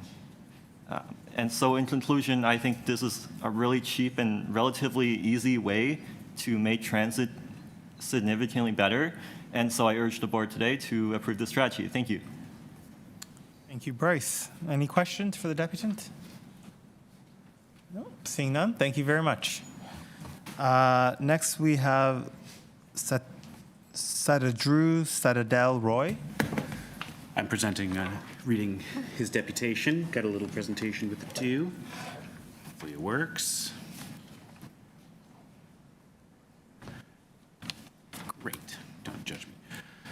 Hi everyone, I'm Satadell Roy. This is Satadrew, a Toronto resident with disabilities and a frequent TTC rider, and also with TTC riders as well.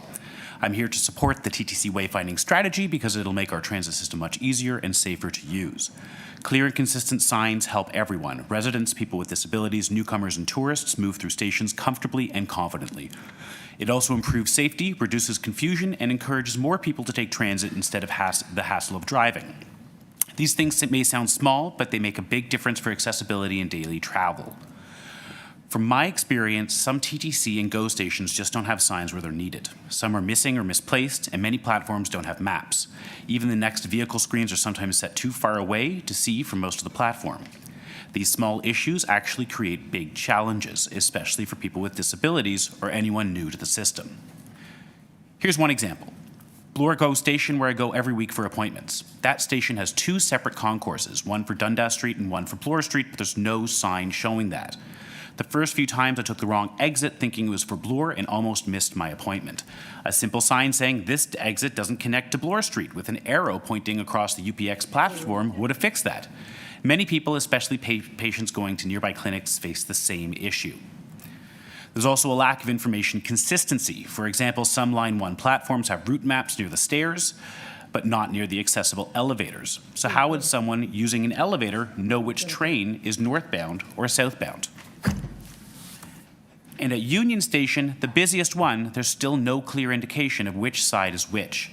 These are small details, but they really matter for riders. At the Line 1 platform to Finch, there's no screen showing next train information when there's one in the mid of the platform and not at the end side connecting to the streetcars. So I recommend that the City of Toronto and the TTC move forward with this project as soon as possible and make it a priority. It'll increase safety, accessibility, and ridership. And with the FIFA Men's World Cup 2026 and other major events coming, this is a perfect time to make our transit easy and easier to navigate and welcoming for everyone. Thank you so much. There we go.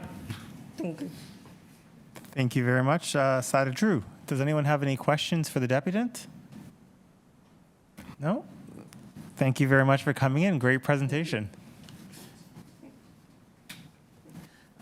Next, we have Rhea Laddick. Hi, everyone. My name is Rhea Laddick, and I live in the Don Valley West Ward profile. I've grown up in Toronto, and I've been relying on the TTC since the age of 11 to get to school, work, appointments, and explore my own city. I actually rely on the TTC so much that I waited until my mid-20s to get my driver's license because I simply don't believe you need one to live in the city of Toronto. But I'm here today because even though I've taken the TTC for over a decade, I still get confused by the signage and wayfinding within our transit system. Wayfinding and signage directly affect how accessible and welcoming our transit system feels, not just to me, but to every rider. What I'm asking today is simple. Please approve and fund the TTC wayfinding strategy so that new, consistent, and accessible signage can be rolled out across the system starting in 2026 in time for the Men's World Cup. To share a personal story, recently I was taking my 84-year-old grandmother downtown to spend the day together. After a long day, we were ready to head home. We hung out in the West End and we entered Bathurst Station through the Markham Street entrance. And the signage, after we entered, directed us only to Kennedy or Kipling with no eastbound or westbound indicators and no map to reference. I grew up using the yellow line. My phone was dead. I barely take the green line, so I wasn't immediately sure which way to go. We followed signs, we went all the way down the stairs, only to realize we were on the wrong platform. My grandmother, at 84, then had to climb back up the stairs and down the stairs to get us to the right side. What should have been a simple trip to get us home became exhausting and stressful. This isn't just about me and my grandmother. This is about anyone and everyone who relies on the system. Visitors, newcomers, people with mobility issues, and even frequent riders. Clear signage is a basic standard of accessibility and dignity. We are a world-class city, and our transit system should be reflecting that. Having the right information at the right decision points will mitigate so many riders' frustrations and questions. So once again, please approve and fund the wayfinding strategy. Let's ensure our system is ready for the world stage in 2026, but more importantly, let's make it accessible and welcoming for the people who rely on it every day. We all deserve a system that's intuitive and easy to navigate. Thank you. Thank you, Rhea. Any questions? Seeing none, thank you very much. Great deputation. Thank you. Next, we have Alex Sultan. Not online? Oh, he's here in person. Okay. I came in person instead. Okay. Alex, go ahead. You have 3 minutes. Thank you. Good afternoon, everyone. My name is Alex Sultan. I'm a resident of Ward 10 and a volunteer with TTC Riders. I'm very happy to see the TTC is developing a wayfinding strategy because wayfinding and signage has a huge impact on how people use the TTC. Clear wayfinding is the difference between a seamless transit experience and a frustrating one, with missed connections and unnecessary delay. As we try to grow ridership in the city, we need to make sure that TTC stations are easy to navigate. We also need to provide people with useful information about the subway network. Just recently, I was running late for an appointment, which is admittedly my fault. My phone had died, which was also my fault, so I couldn't use the transit app to see when the next train was coming. I looked at one of the screens on the subway platform, and the only next train information said every 5 minutes. Instead of telling me about the ETA for the next several trains and where exactly the next train was in the system, I had to guess when it was going to arrive. If I can't find this information in an app, if I can find it in an app, why can't I find it on the subway platform? I thought back longingly to my time in Montreal, where I got everything I needed to know from digital signage on the platform.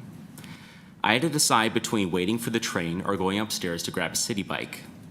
The lack of next train information on the subway platform made the experience more stressful than it needed to be.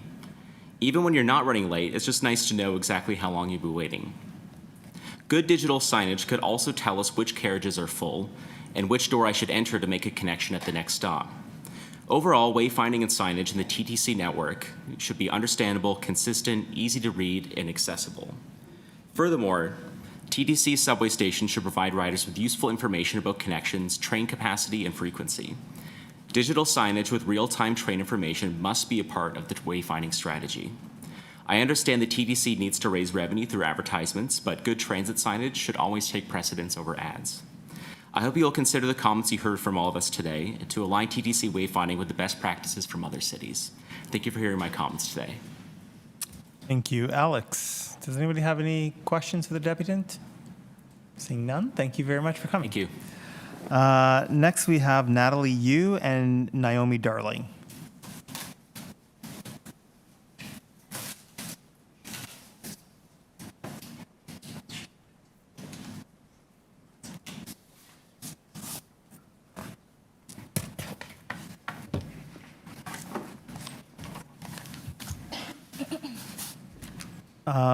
Welcome, Natalie and Naomi. You have 3 minutes. Oh, sorry, 6 minutes. Oh, so 3 minutes, sorry. 3 minutes. Good afternoon, members of the board. My name is Natalie Yu. And I'm Naomi. We're volunteers with TTC Riders. This is our first deputation at City Hall, but we're here because we believe that investing in better wayfinding signage at the TTC is really important. So thank you all for taking the time to listen to us and giving this topic your attention. So there's been so many times over the years that I can't even pick just one example where I've gotten lost on the TTC due to bad wayfinding. So it happens all the time, from getting off the train and not knowing which way to walk to get the escalator or the stairs to go up, and then walking the wrong way and going to escalator down only and having to turn back, to not knowing where to exit and when I'm inside the station to go up to get to my connecting transit. And this can take anywhere from just maybe 1 minute or 5 minutes, but when you're in a rush, those 1 minute, 5 minutes, those really count.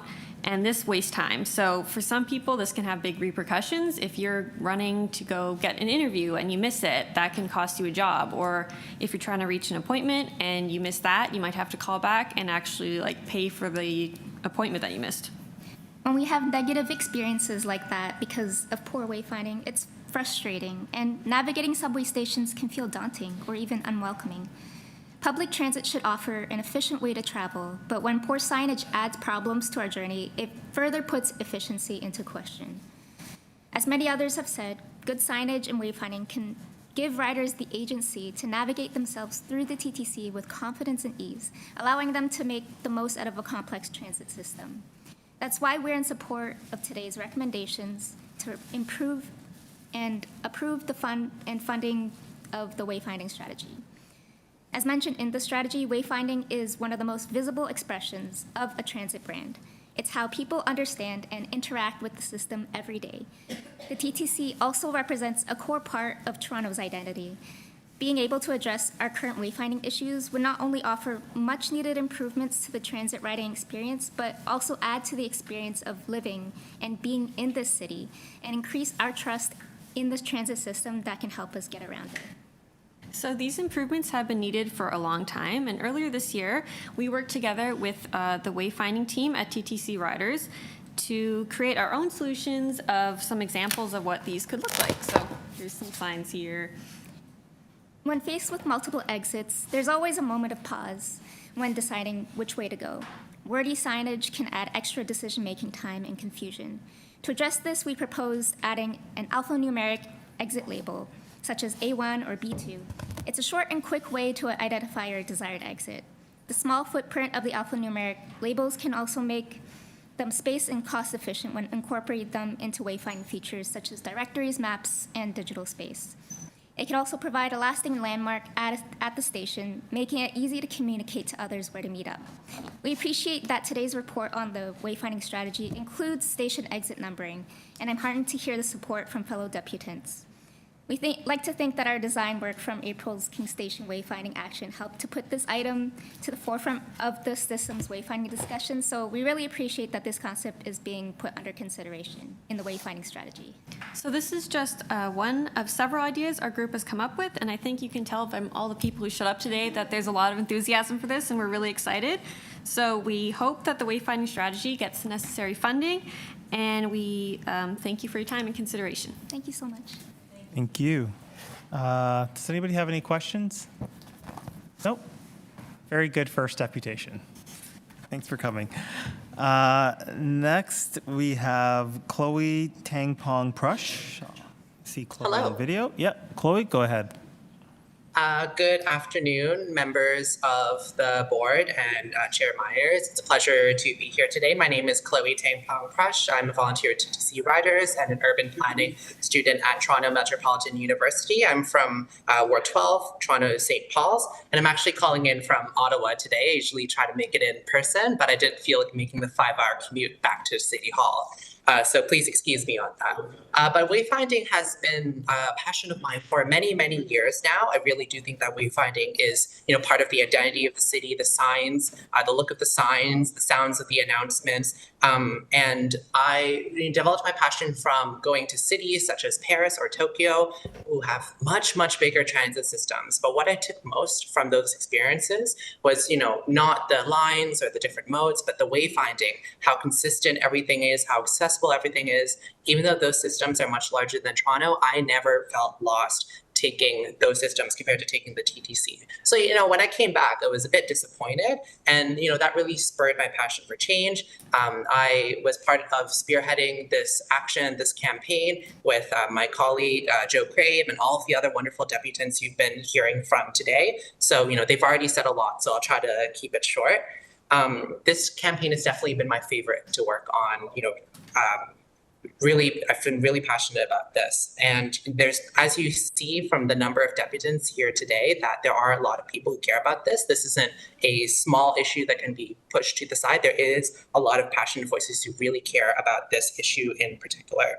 And so you might ask, so what? It's just a bunch of signs, but wayfinding is so important. It's really low-hanging fruit. This investment on the grand scheme of things won't actually cost that much, but it has massive potential to improve accessibility and to improve ridership, especially because now people who aren't familiar with the system can now get on board for the first time if they have clearer wayfinding and they know where they need to go. And of course, this is especially important with FIFA coming up next year, the Men's World Cup.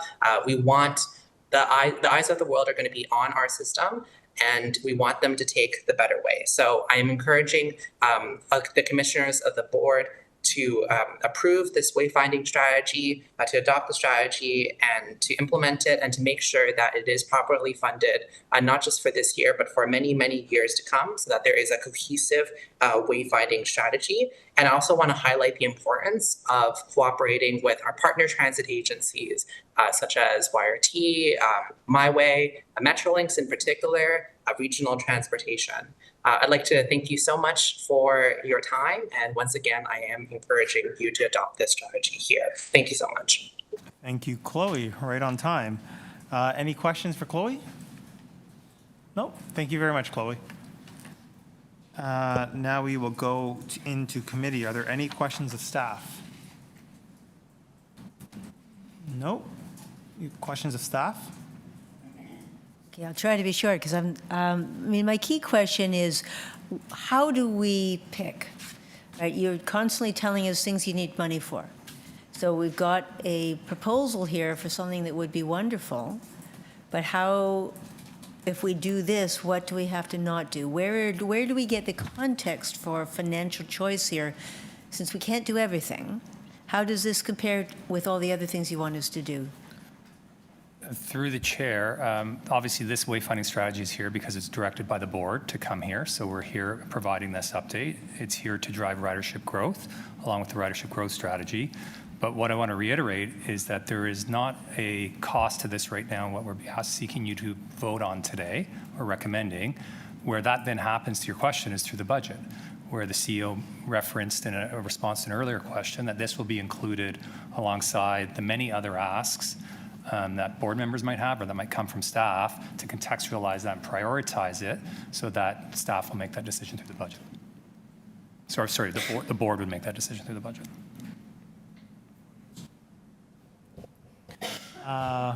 Any other questions, Commissioner Sachs? No? Anybody else have questions? Any speakers on the item? Vice Chair Mahevik? Well, I'm happy to move the staff report. Frankly, it was a little bit of an education on how valuable the whole wayfinding thing is. So, I thank the deputants for all of that. The only little thing that I would have, and, as people, your mind starts going and your creative juices start going, and, TTC, engineer dominated that it is, we love numbers. And so the thing that I'd like to just throw into the mix is that rather than a numeric number for exits for subway stations, maybe it's alphanumeric, or maybe it's animals. Maybe it's, so, go to Union Station and take the Porcupine exit. Or maybe it's flowers, maybe it's trees, or the leaves of trees. That there are other ways of thinking about it, and I know it's not digitally, I understand it's digitally a little bit more complicated, but I think it's a little more colorful and creative, and maybe even, dare say, Indigenous friendly. That's the only thing I'd like to throw into the mix, but great idea. I look forward to this issue progressing. So I move the motion. Okay. Anyone else want to speak? Commissioner Bravo? I know we're in the interest of time. I just want to thank all of the debutants for showing a lot of grace with the time limit and bringing such thoughtful ideas. I will take what some have said, however, which is to deal with the thing that's most urgently needed. And I will also highlight the answer about who does this best. It's Disney. They own the entire, every symbol. From some semiotic perspective, they live in their own universe. So I think it's something to consider. But some of the organic advice that we're getting for free from our most ardent and passionate transit users, I think it's something really important to consider. Thanks. Thank you. Any other speakers? I'll just say something briefly. I thought the deputations today were great, very interesting, very inspiring, showed a lot of passion for transit, and I thought the report was very well done. I think this is not a nice to have. I think this is a must have. I mean, if you can't figure out how to use a system, what's the point?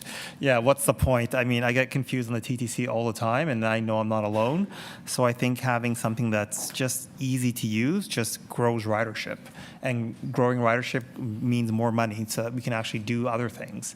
So I think this is an investment in the kind of system that we want, not the kind of system that we would like to have, but the kind of system that we need. So I'm very, very happy to see this report, and I will obviously be voting for it. Vice Chair, you moved it, and with that, all those in favor? Opposed? Carried. Great. Next, we will go to item 6, fare collection update, and we will begin with deputations. We have Jennifer Conroy. Jennifer is online.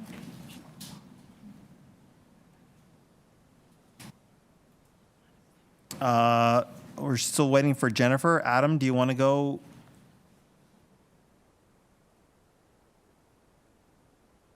Adam Roy Cohoon? No? I'm here and I'm happy to go.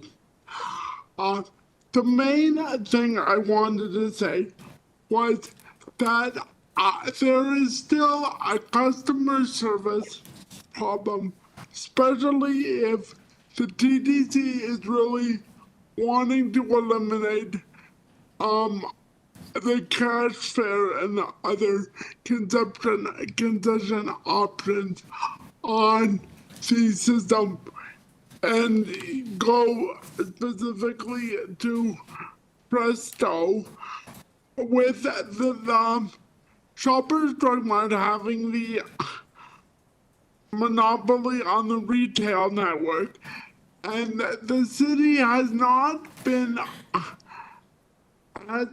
even talked in documentation, if the research has been done, whether they would be allowed, what they would be allowed to do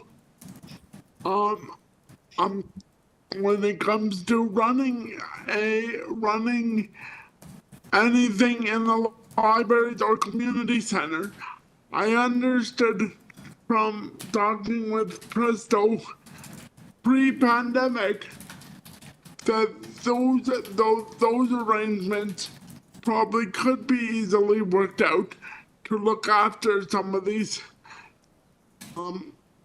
customer service issues when it came to helping people with disabilities and other people that would need more time.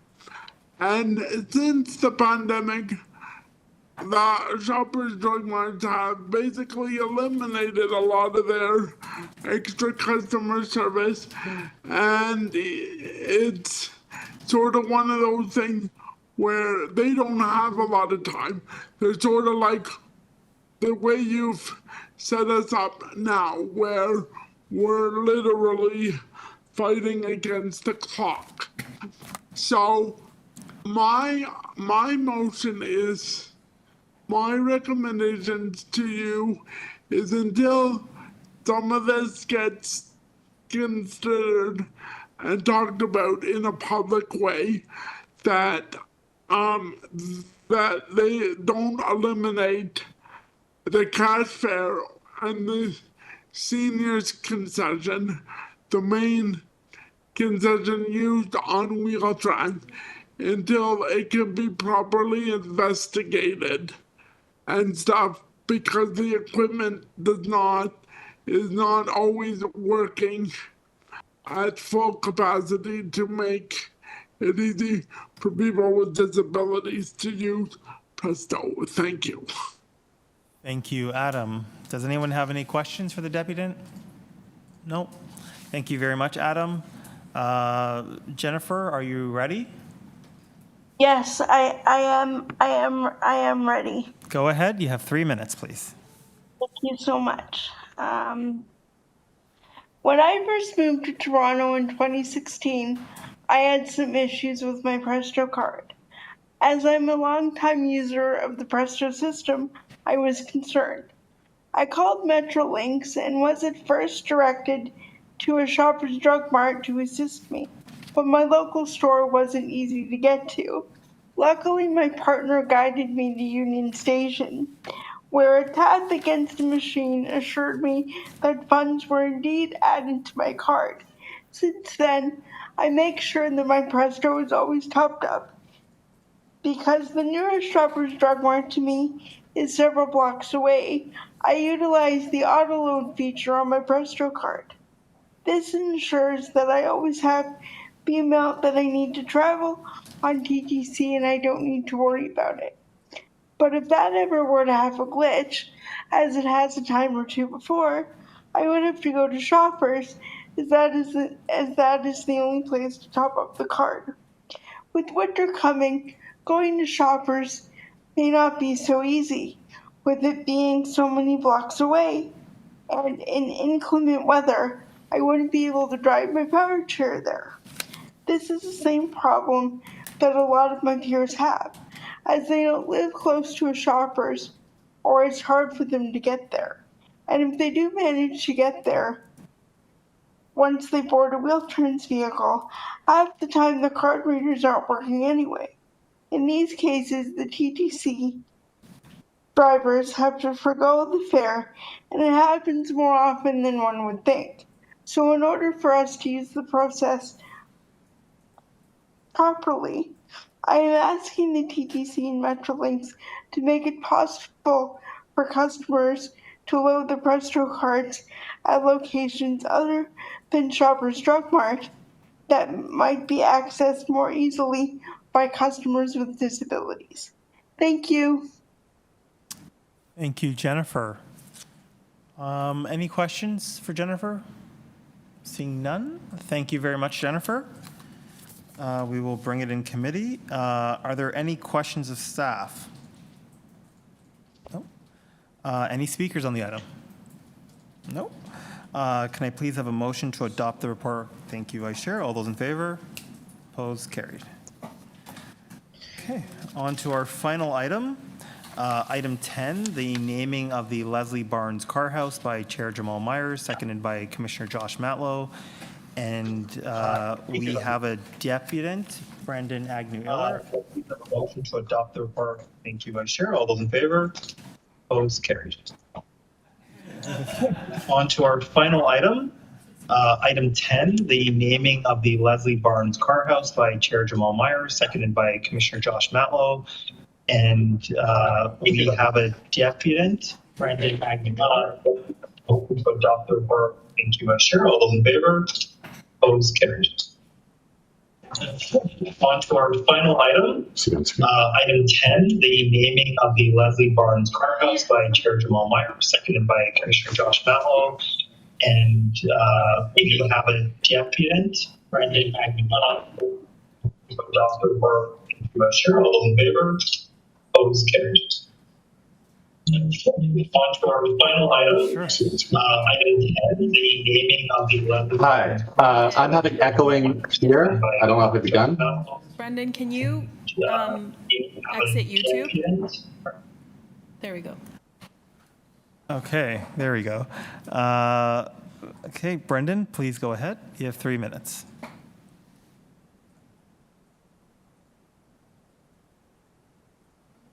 You're muted?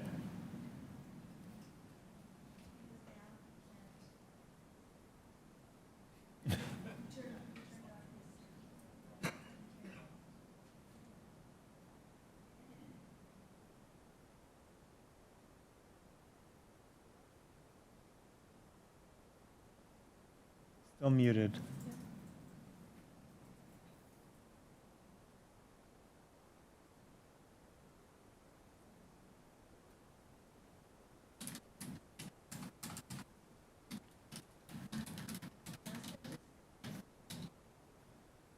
Chair, could we ask the deputant to send us his remarks in writing so that we can review them? If it's not going to work. Sure. Or we can ask him to phone in. We can't hear you.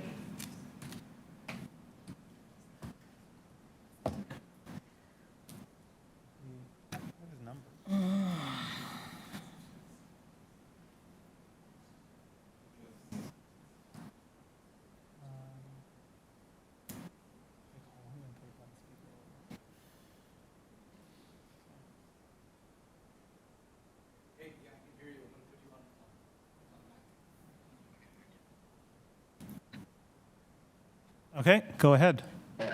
Thank you. Okay, beginning properly now. Apologies for the delay. I realize I'm the last item. My name is Brendan Aguilar. I'm here to speak in support of the renaming. Thank you for the chance to speak. And thank you, Jamal and Josh, for bringing this forward. I worked in my brother's office on mobility policy.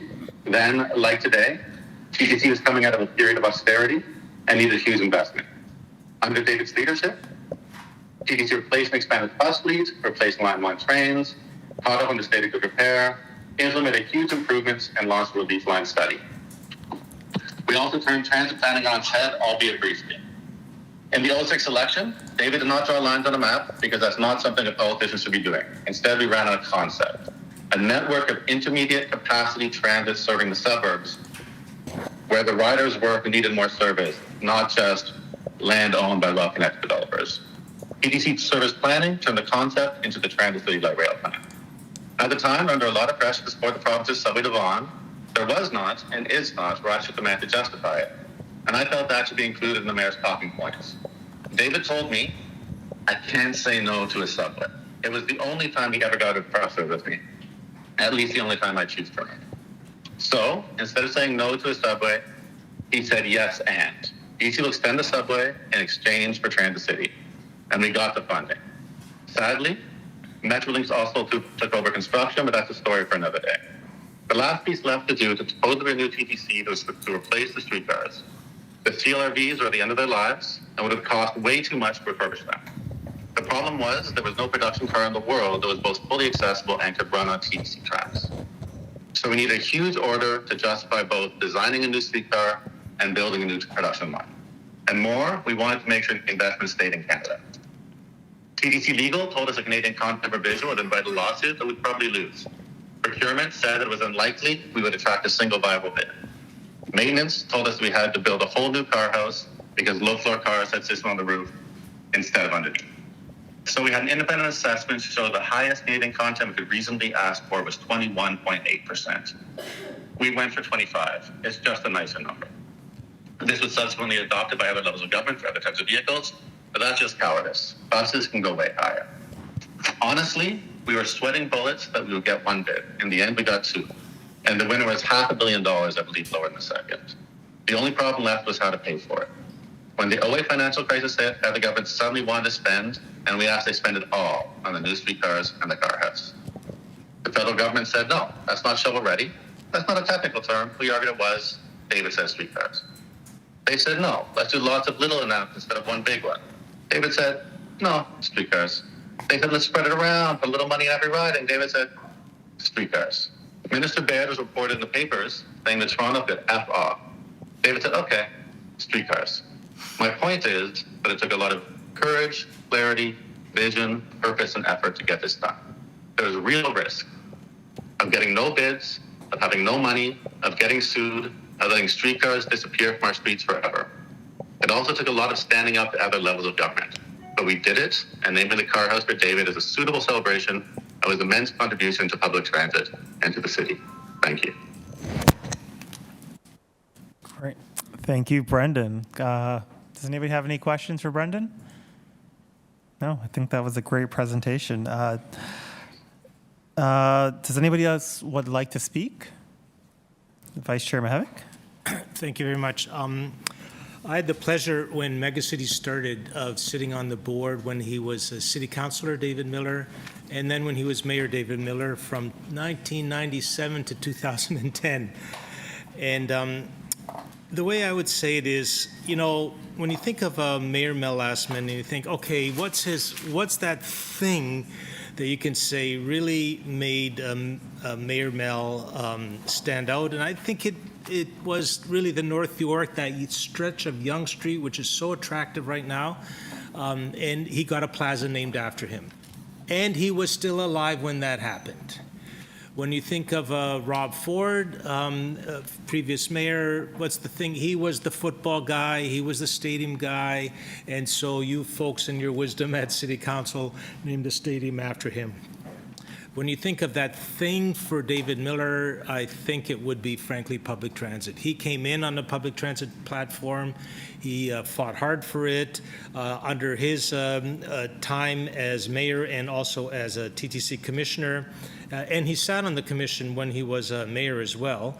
The thing that really, he was the leader that helped drive ridership growth in a sustained, little by little, every year to get to our peak number, which I think was 520 million, and that's before the recession hit. So I think frankly, this is an appropriate place to name after him.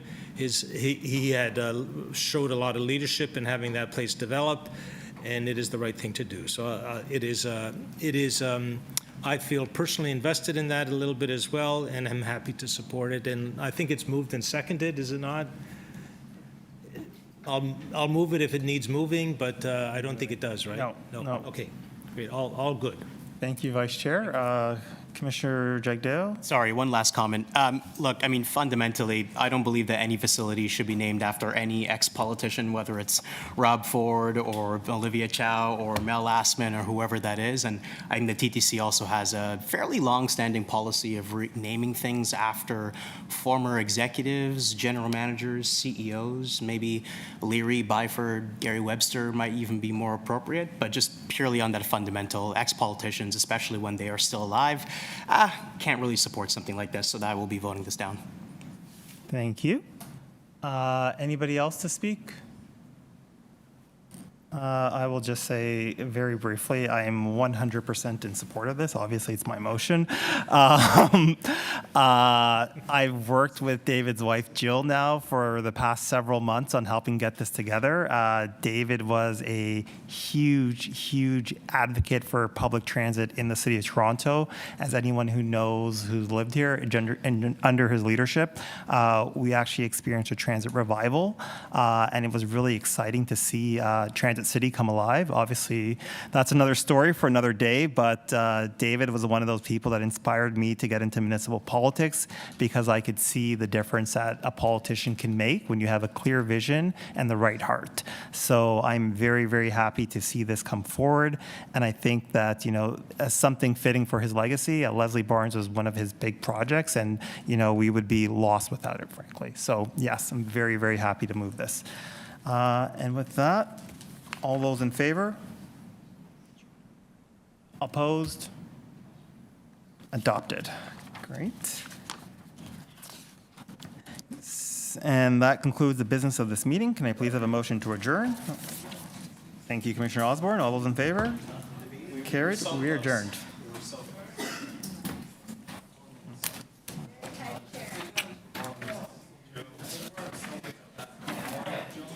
This one.